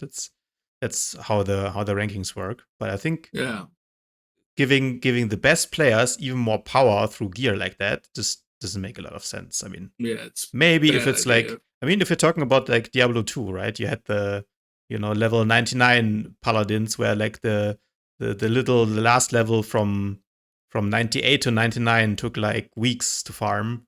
And it only gave you 5 Mustard points and 1 skill point, right? So it maybe was like less than 1% power increase, but it was still a power increase, right? Yeah. So, I mean, if it's like that for me, it's fine. But in this game, I think it's a bit too much. Like if you look at the new player without any augments and like a fully geared player with augments, it's at least 10% difference in stats or something like that. So I think that's too much. Yeah, 10% can make a difference. Yeah. Exactly. I mean, 10% comes from gear, 90% comes from skill, probably. And you'll definitely see that difference if it comes down to a 1v1 to win the round. Yeah. Yeah. I mean, like I said, like if you get, if you run into a player who does double your damage, then, it's usually not the gear. Like people that commented on my videos, I tell them, I hate to break it to you, but no, it's not your gear. It's probably a skill issue. And also the gear on top of that. But yeah, no, mostly it's a skill issue or, better teammates. Yeah, there's so many circumstances of things with that. But yeah, usually, it's just casual skill. PvP. They removed ranked, right? So it's all casual. Everyone can have fun and it's not competitive anymore. So yeah. There's people no still just take it there though. All Gen Chat, it's always somebody bitching about Warzone pre-mades. Yep. And like my thing with that is like my stance is, there's no more ranked. So like, but like, let's try to have a fun time. And like, I understand people have friends, they want to play with them. Like, I honestly, me personally, I won't give a shit if I'm versus an 8-man stack and they have guard, healer, all that, and they're all telling me. I'm not gonna get butthurt about it. But if you like shit talk me afterwards, like I kicked your ass, like, well, no shit you did. Like, what are we talking about here? Are you crazy? Like that, I'll get a fucking annoyed. Like that's crazy that you're doing that. And people do that shit. It's wild. But like, cue your 4-mans, whatever. I don't care. Like, have your fun, and if you hate versing that, hope you don't get versed. There's nothing really you can do. Otherwise, get your own homies, group up, and hit them back. Like that's my mindset. But yeah, there are plenty of people that get triggered by it, and I get it, and they don't want to be versed at 8-man or anything like above 4 is like crazy. I think it's just really sweaty. It's not my style. I wouldn't personally do it. And but it's like hard to like tell people how they should play the game. Yeah, I mean, like they're not doing they're not cheating. It's like, yeah, I might consider it kind of cringe, but it's I personally don't think it's good for like the queue for the longevity, because I think they do it enough, people will quit PvP. Certain individuals will quit because of that kind of stuff. And it's on, like you said before, putting the blame on the right. It's the developers. They need to fix that, and they shouldn't allow people to queue more than 4 players. Yeah, for sure. I mean, some people for Warzones. Some people say that even 4-man is unbalanced. I mean, for sure, for Arena it is very unbalanced.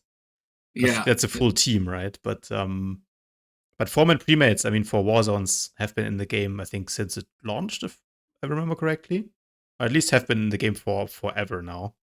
And 4 is the max for Warzones. Yeah, it was always fine. There were some players that complained about it, but it was never like it was very minimal. It was never the reason that the game was like dying or something, right? Like, yeah, people were complaining about it, but when they launched like the 8-man queues, that's a bit silly. I mean, because it didn't work back then when they had 8-man ranked.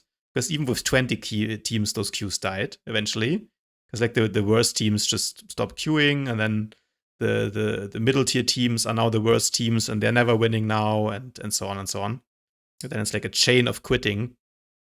But in 7.2, with the PvP revamp, when they sneakily introduced the 8-man premates, yeah, I mean, big mistake. I think everyone told them was not going to work. Everyone who I didn't see like a single PvPer that said, "Oh, what a great idea." Yeah, and there are pretty much, I don't know, I don't think there's a single PvP guild at least on Duff Malgus that has like 8 active players and regularly queues in an 8-man premate.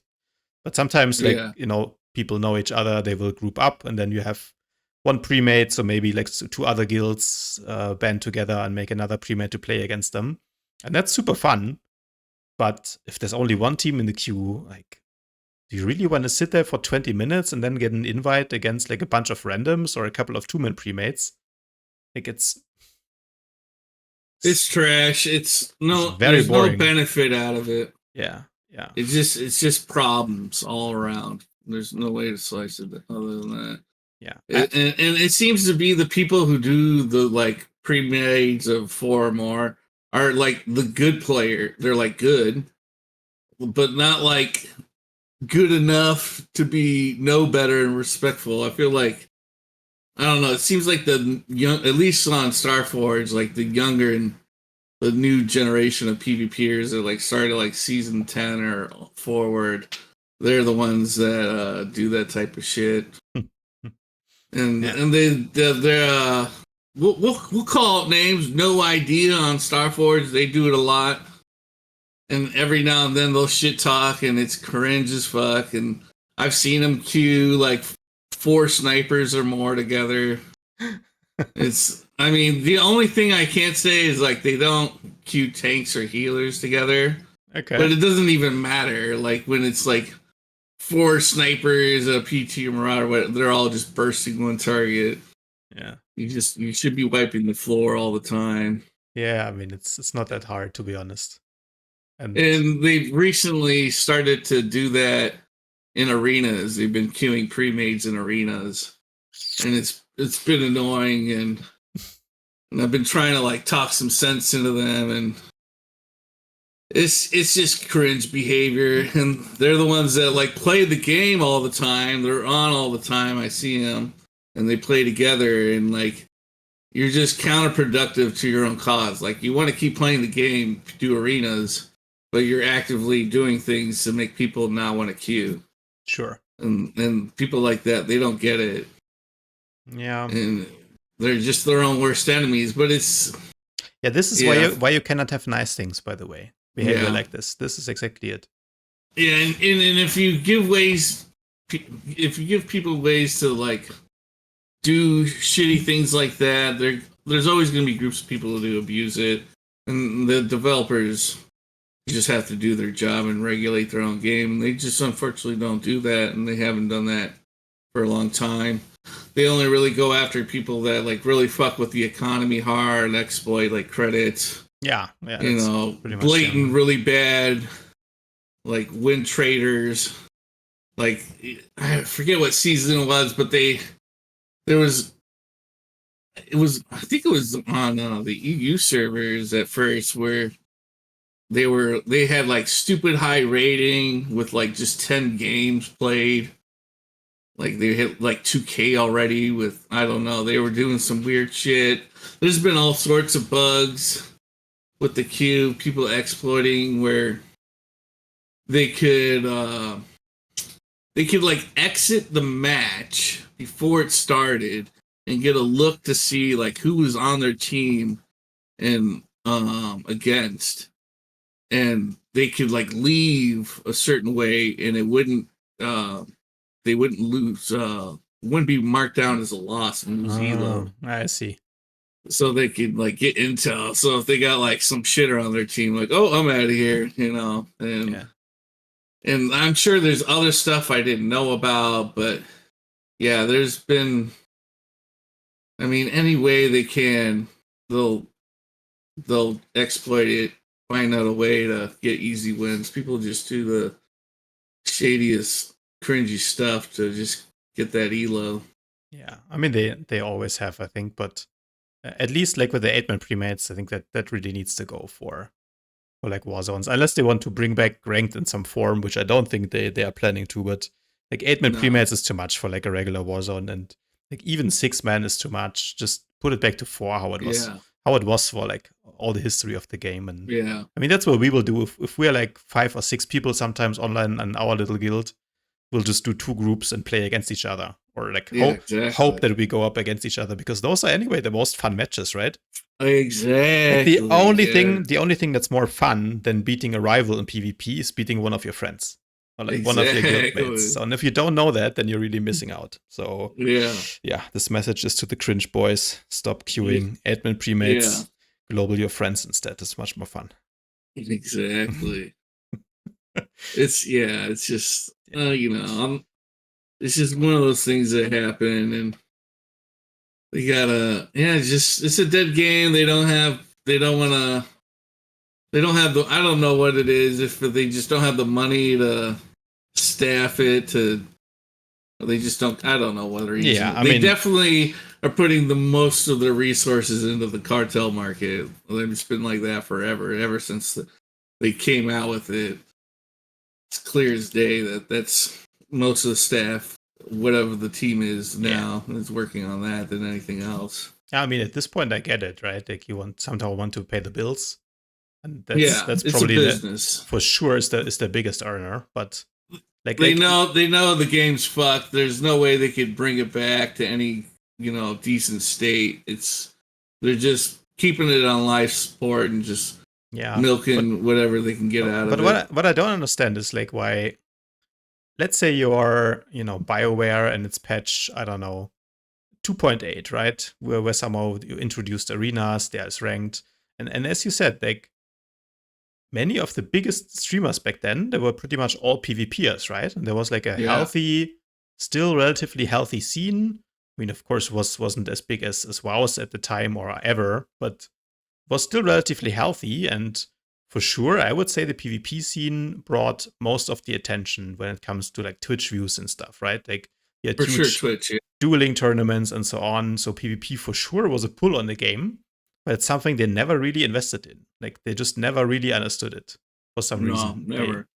I don't know why that is. Like they for sure could have capitalized on it and done much more with it, and then in turn also earn more money with it. Like if you look at what WoW is doing with tournaments and how they're supporting the streamers. Those streamers have communities and they all play the game as well, and they're also buying cosmetic items and so on, right? Paying subscriptions. So yeah, that I don't really understand why they didn't invest in it earlier when there was still like a bigger player base for it. I think it's a combination of that the things that the PvP would have needed to keep going and grow is a mega server, cross server queues, especially like I mean, they needed cross server queues like halfway through preseason of 8s. To be fair, like they're even on like Bastion and Pop 5. Like when I was on Pop 5 full time over there was 10, 12, maybe 15 teams. And that's a PvP server. That was the main PvP server on the East Coast. Yeah. And Bastion was around the same as far as how many teams there were. And that's crazy. Imagine like WoW having like a total of maybe 30 H team or like RBG teams. Yeah. So like they needed that shit. They needed a mega server, cross server queues so quickly. They needed it immediately, pretty much. And my guess is there's no way. I think it was too much of a problem for them to try to even attempt to do that with the Hero Engine, the prototype. So they just didn't even bother, because I know that they hinted to like a mega server at one point. They did like officially say that on one of their streams or something. And fucking like goddamn Twitch chat is awing at me with stupid loud ass sounds. Yeah, and that never happened. And they just took so long for server mergers. It was just too late. So it just was just bound to die. It was inevitable. And now MMOs, if you put them out, people basically think you should have to have cross server queues at launch or a mega server. Yeah, I mean one of the two, right? Because if the queues are too small, then they're just gonna die. So you need some variability in there, so the matches don't get boring, and you always and if you're big enough, you can do your battle groups. Like WoW had it, or I think they still do. But yeah, it's just not big enough.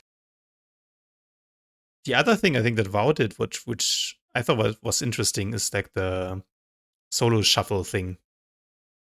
Have you seen that at all? Like what they're doing? Solo shuffle? What? Yeah, it's like basically like solo queue arenas, except that you play multiple rounds, and the teams are like they're not random teams.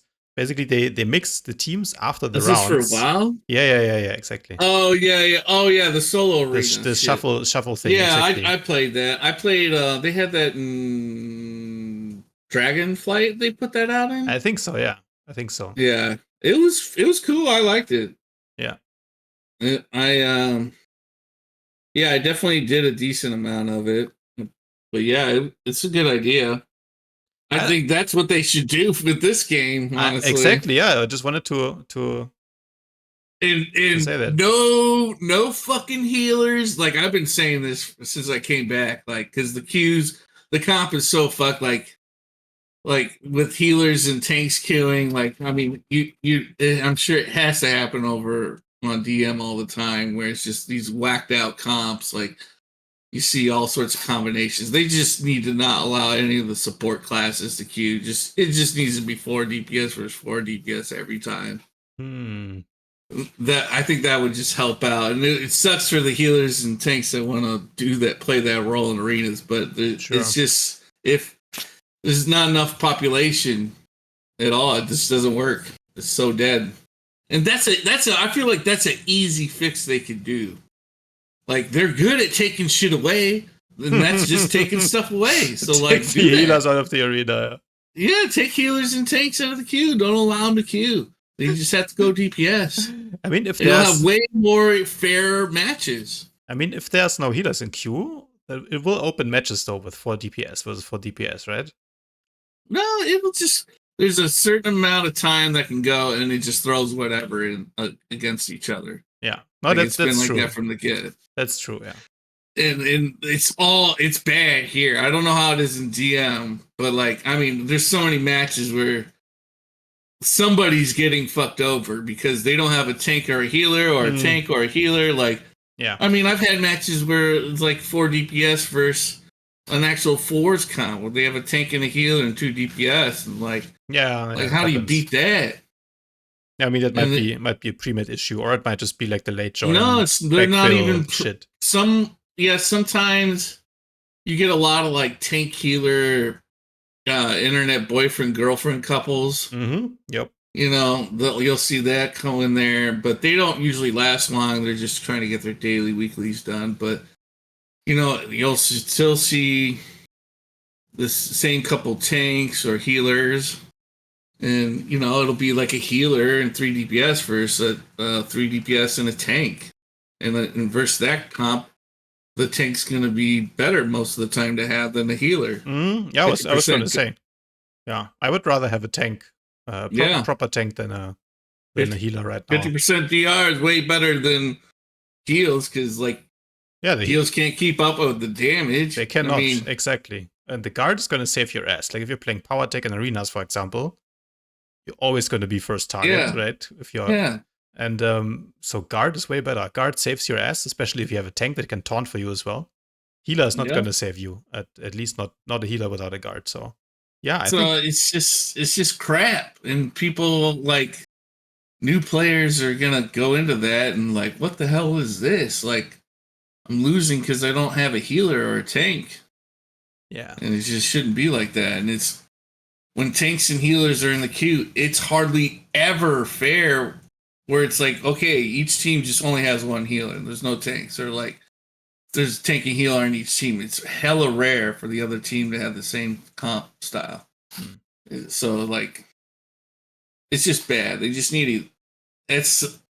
They're good at taking shit out of the game. You know this. Just do that.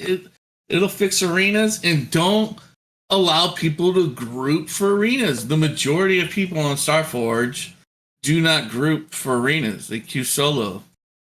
And every now and then you'll get people that'll queue with a partner, but it's not the end of the world. But like I mean, when I first came back, the Crushers were queuing 4-man team rank comps.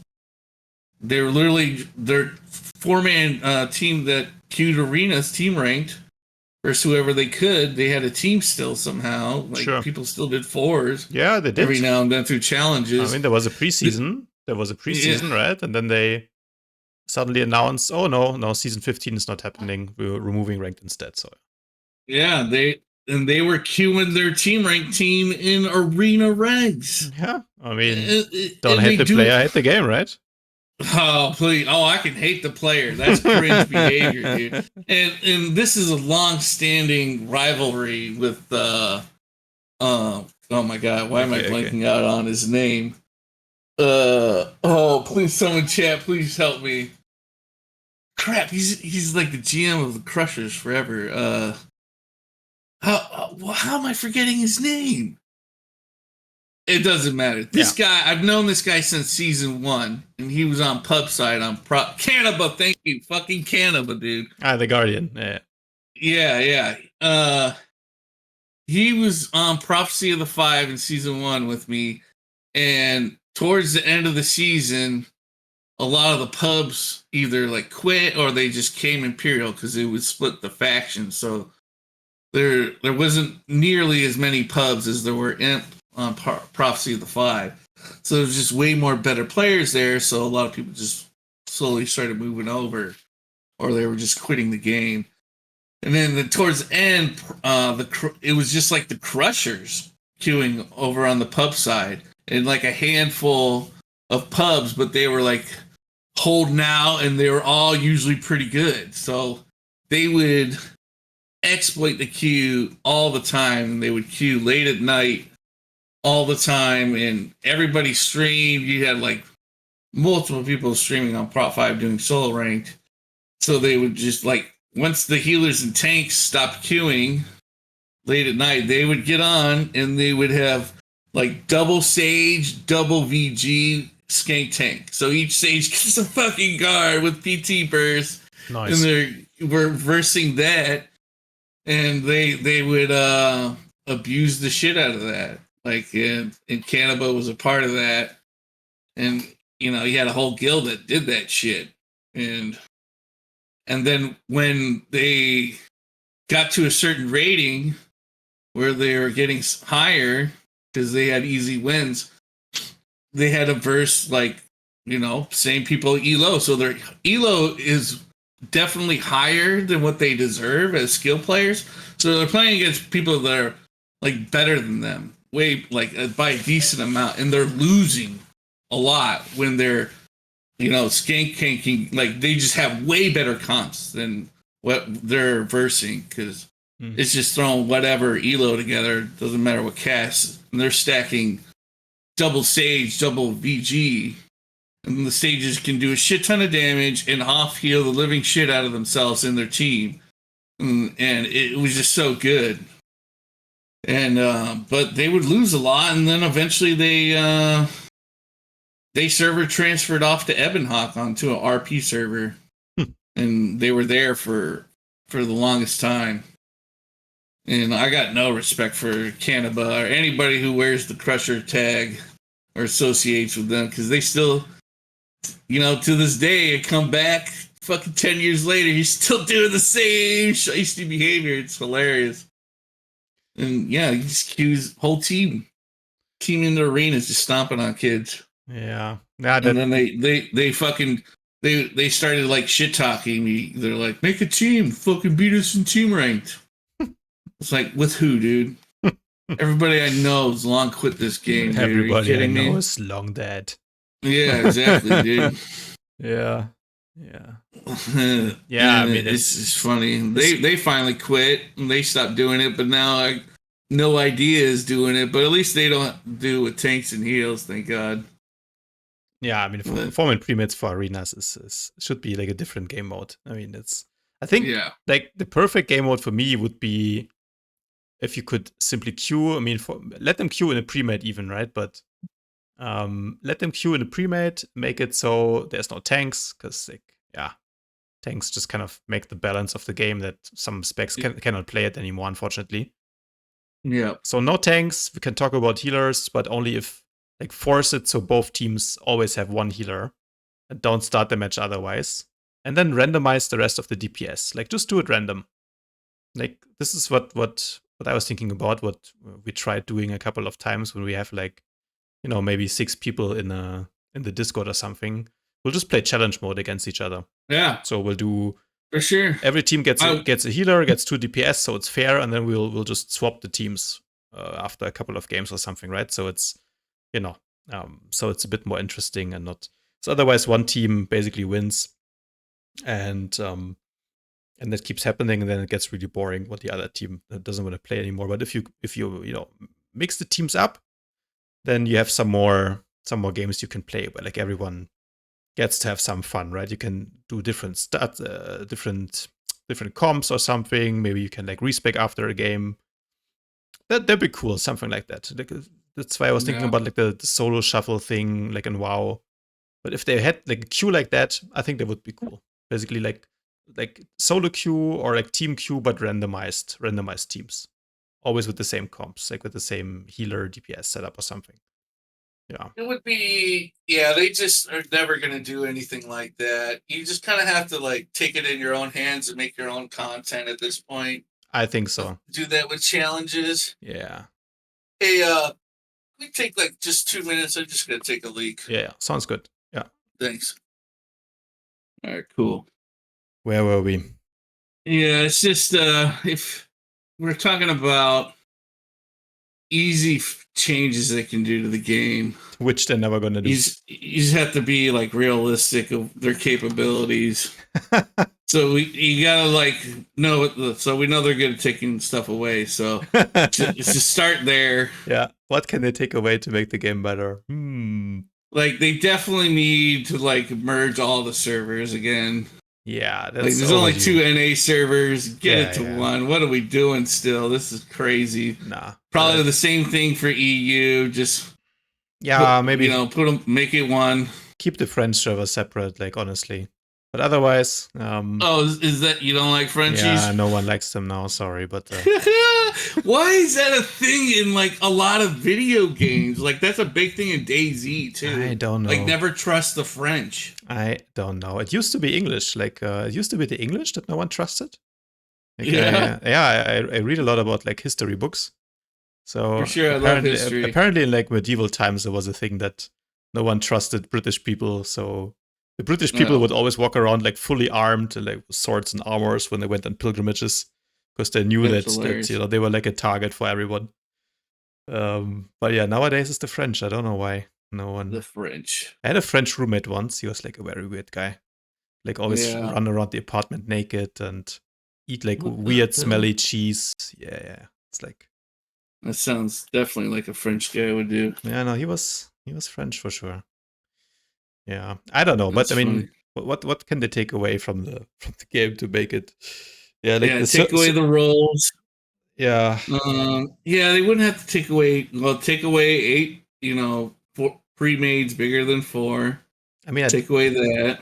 I don't want to say augments. Like augments would make it easier for new players to get into the game if augments. Yeah, take away augments for sure. Or like put them, or like just I don't know. I think honestly, the moment you hit max level or like convert a character to max level, you should get a PvP loot bag of all like 334 or whatever. Yeah. Exactly. Something like that. Yeah, make it so PvP gear caps there. That's it. You cannot get any stat advantages, and like all the grind is basically like cosmetics or just literally just give them an enhanced one. Like give them, what is it? How many pieces? Like how many enhancements can you wear? Like 11 or something, or 13, whatever it is. Just give them 13 powers, 13 lacquer, 13 accuracy. Just give it all of them. Let them mix match however they want. Like if you're gonna give them a whole set, you might as well let them have the option to spec the way they want with their stats. Yeah.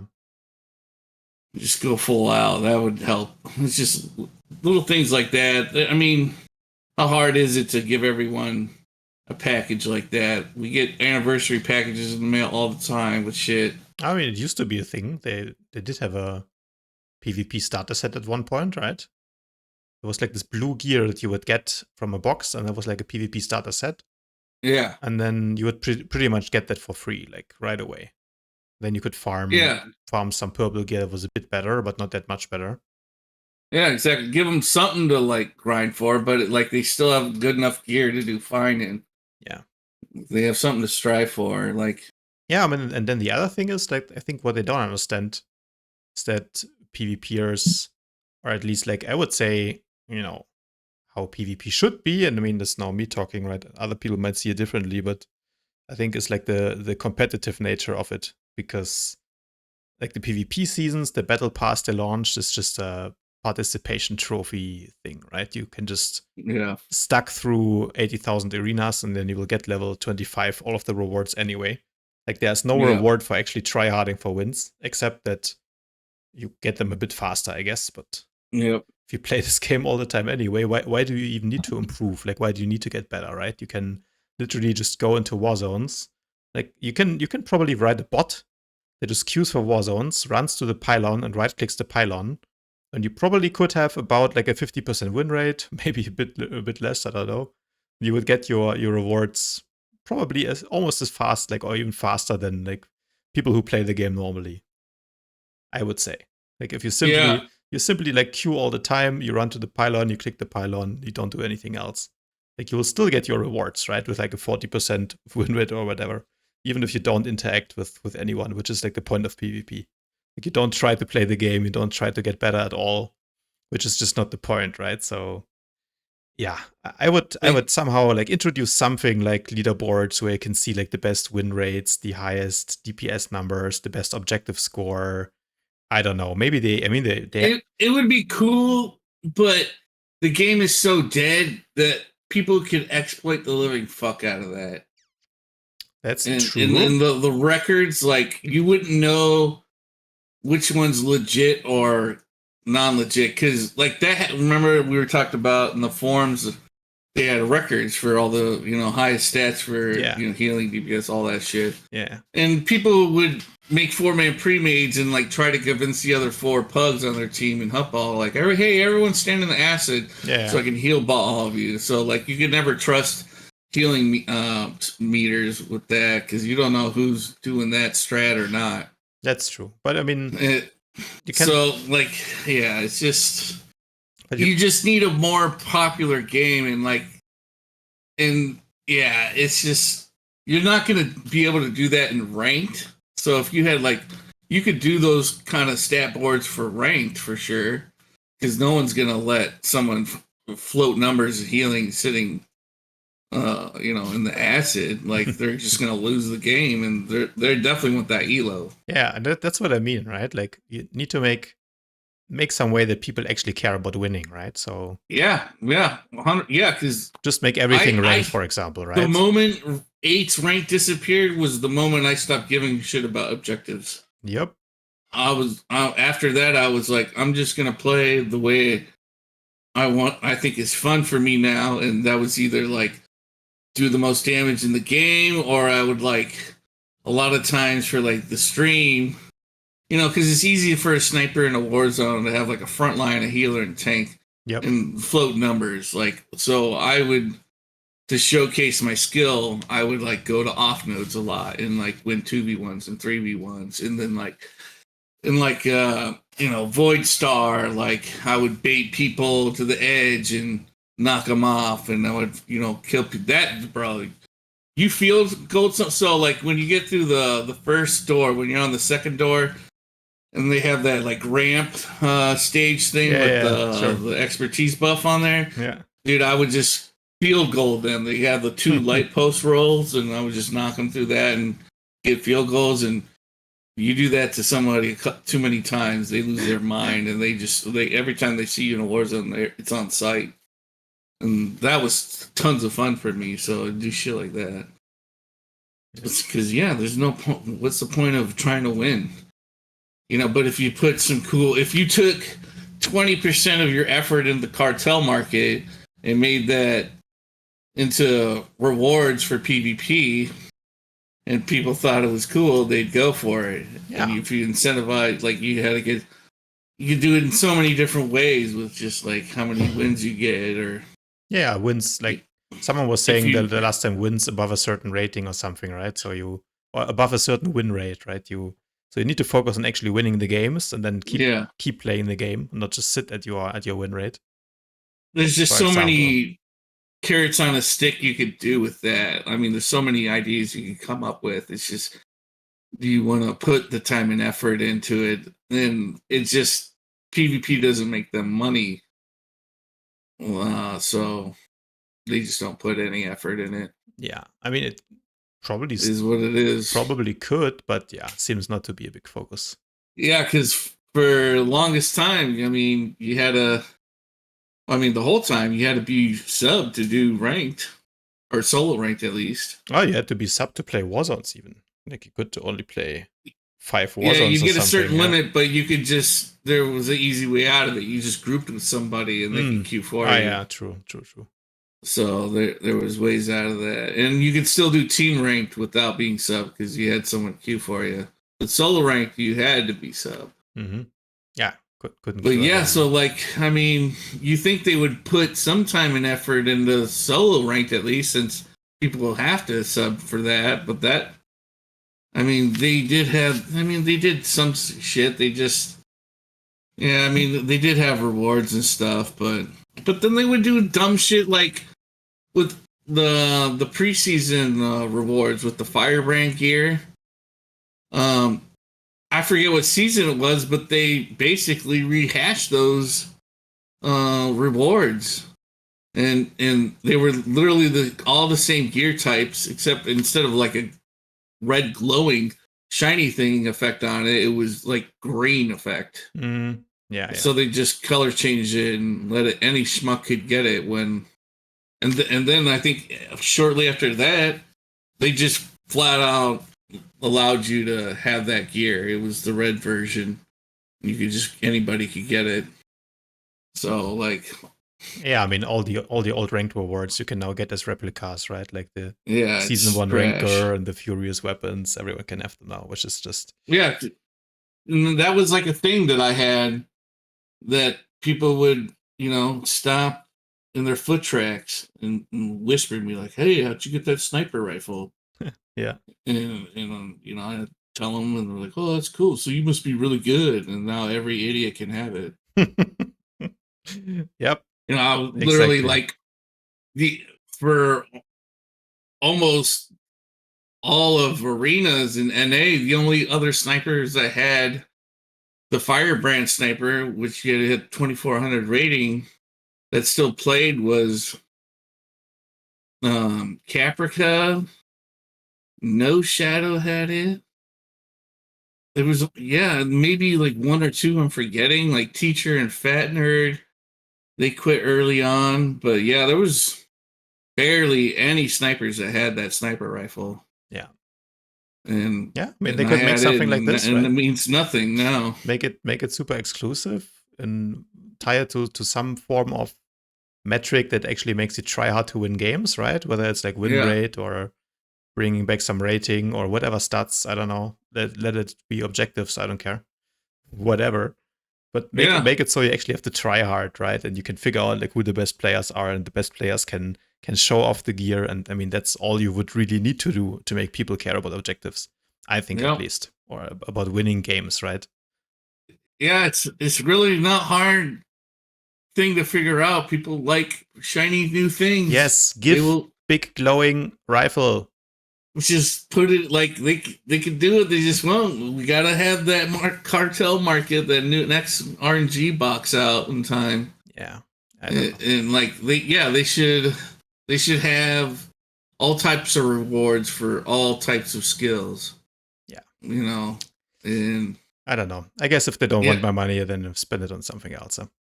Yeah, it's just it's just too late. I mean, you totally could do a small revival. Like, I mean, if you really wanted to bring it back, you'd have to do something like what that Final Fantasy game did, where they like literally killed the game and redid it. Okay.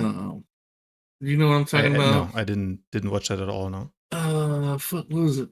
Final Fantasy 7. The Final Fantasy MMO. It's like still pretty popular now, but I know when they first came out, it was like so bad that I think it only lasted like a year or two, maybe, and then they like literally just turned the game off, the servers, and like redid the game and did a whole new launch, and it did way better. And like, yeah, it still has a decent following.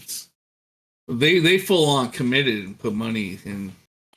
I mean, I think it's even still too late to do something like that, like, because like the hero engine, like they didn't have the problem that SWTOR has using a shit prototype hero engine. Yeah. No, at this point you would need to throw it away and build it again from scratch. They'd let me. Yeah, you might, if you go on that route, you might as well just make a whole new game. Which hopefully that is at least someone in like Disney has like plans for that, because I'm pretty sure with the license agreement that there can only be one Star Wars MMO out at a time. Is how Disney sets it up.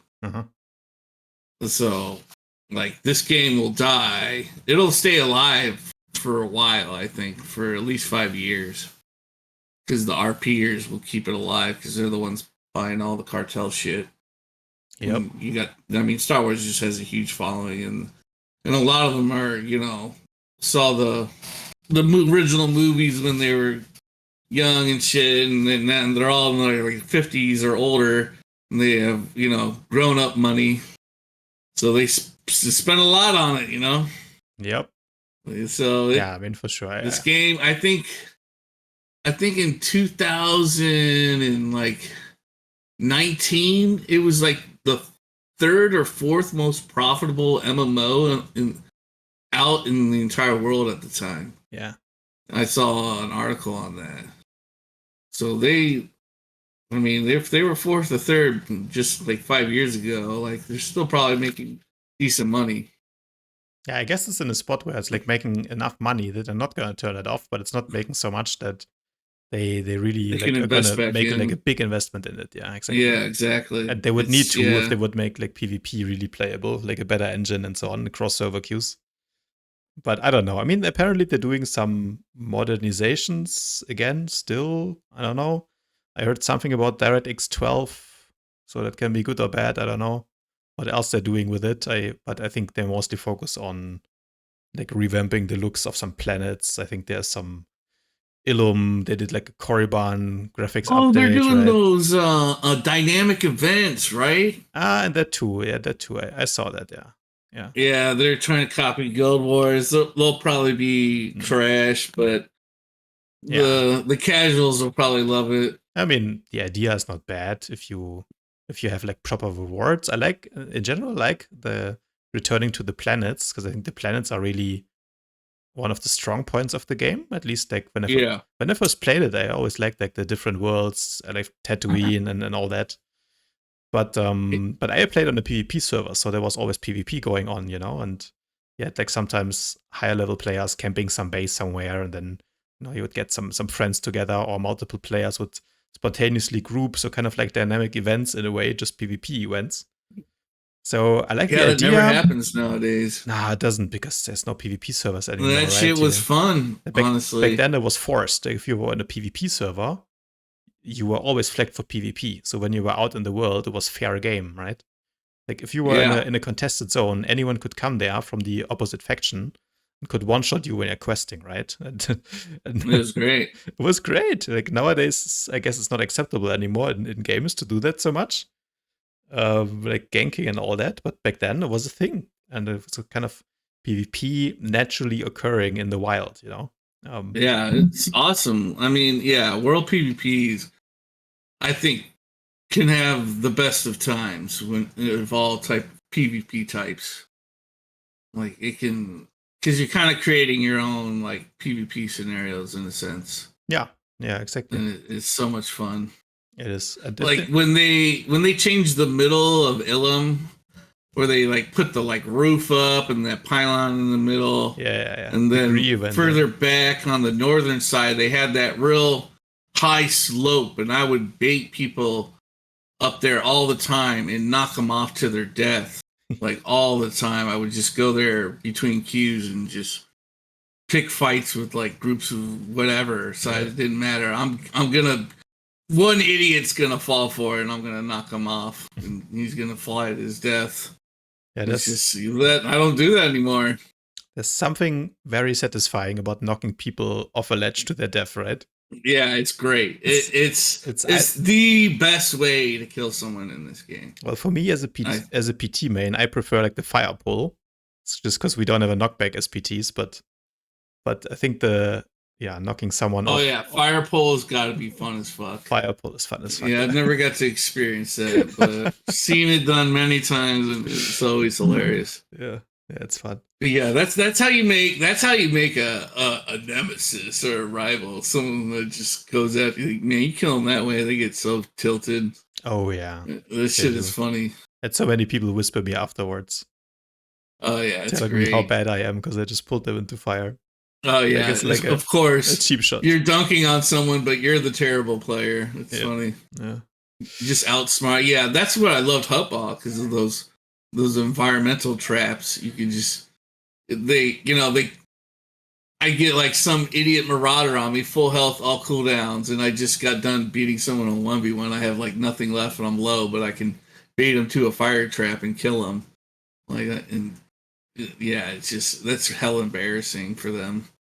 I just love being able to do. Yeah, Hutball is great, dude. Hutball could have been huge, just in itself. Like you could have had a queue just for Hutball. I think so. It would have been entertaining. Unfortunately, the other two maps are not as good as the first one. I mean, I think the Vandin one, they tried to copy the original Hutball a little bit. But I think the Quest one, Quest is garbage. I mean, and you say that as a sniper main, so that says a lot. Like I think it's probably I literally best when before you didn't get the like DR for leaving matches, I would just leave that match, and if I did like play it, I would just sit on the pipes the whole time. I would just tell my team like, "Oh, it's Mario RP time for me." And just do whatever I want. Yeah, but the original Hutball, I think, is one of the best maps. For sure. Oh yeah, in any MMO, honestly. Yeah, it's a shame, like what SWTOR could have been, to think about it, because anything Star Wars related, you're just gonna get a big wave to hit it at the initial start, and if this game was just not even, it wouldn't even have to be a whole lot better, just a few adjustments, and it could have been, to this day, it would be a good population. Yeah. And who knows how far it could have gotten. Especially if they kept that 2 mil, even just 2 mil, if they just kept 2 mil throughout the years, that is plenty of money to be making full-on expansions. Yeah. I mean, I don't know. That's printing. You're printing money off of 2 mil. Even half. And of if that, you go any higher than that, you're literally competing with WoW and have the potential of beating them in sub numbers. Yeah. And now you're the top dog, and you get to, like, okay, let's go wild with the game and make some real cool shit, because we have the money and development team to do it. Yeah, I think the beginning was more or less of a WoW clone. Trying to somehow ride the coattails of success that game had, and then when it didn't work, because maybe like they released it too early before the 1.4 patch and so on, a lot of players rage quit. Yeah. Then I think someone at EA said, nah, fuck you guys, we're not giving you another budget for another big expansion. And that was kind of already at that point, like almost like a death sentence right there, because that's somehow how it works in like IT projects. In my job, I see that all the time when there's a project and it's you launch it, it's not working as well as it maybe like could go, and then like for the next year you will not get another budget that big. So it's like, oh, we try something else now, and I think that's probably you just sustain it, and you just kind of keep it alive. They know they can't take it any further, so they just maintain what makes the most money for them. Yeah. And that's like the story, all the conquest stuff the majority of people do in the game, and they got to keep the cartel market going. Oh, listen, man, I gotta head out. It's 1 a.m. here in Germany, and I'm falling asleep. No problem. But yeah, thanks for doing this. How long was that? Was that like 3 hours? I think that was might have been a record. I need to see the recording, because I stopped the first part of it. Am I the ultimate yapper? The ultimate yapper. I think you might have been the ultimate yapper. I'll count the words and then let you know exactly how many words. Oh shit! You got a word counter? Oh no! No. I have one. It's sitting next to me. It's my intern. He's counting all the words, and he reports them to me in the morning. Then Nice. All right. Cool. Good talk. Yeah. Same. Thanks for doing this, and speak again soon or something. Yep, take it easy, man. Same. Have a good stream. Thanks. Bye-bye.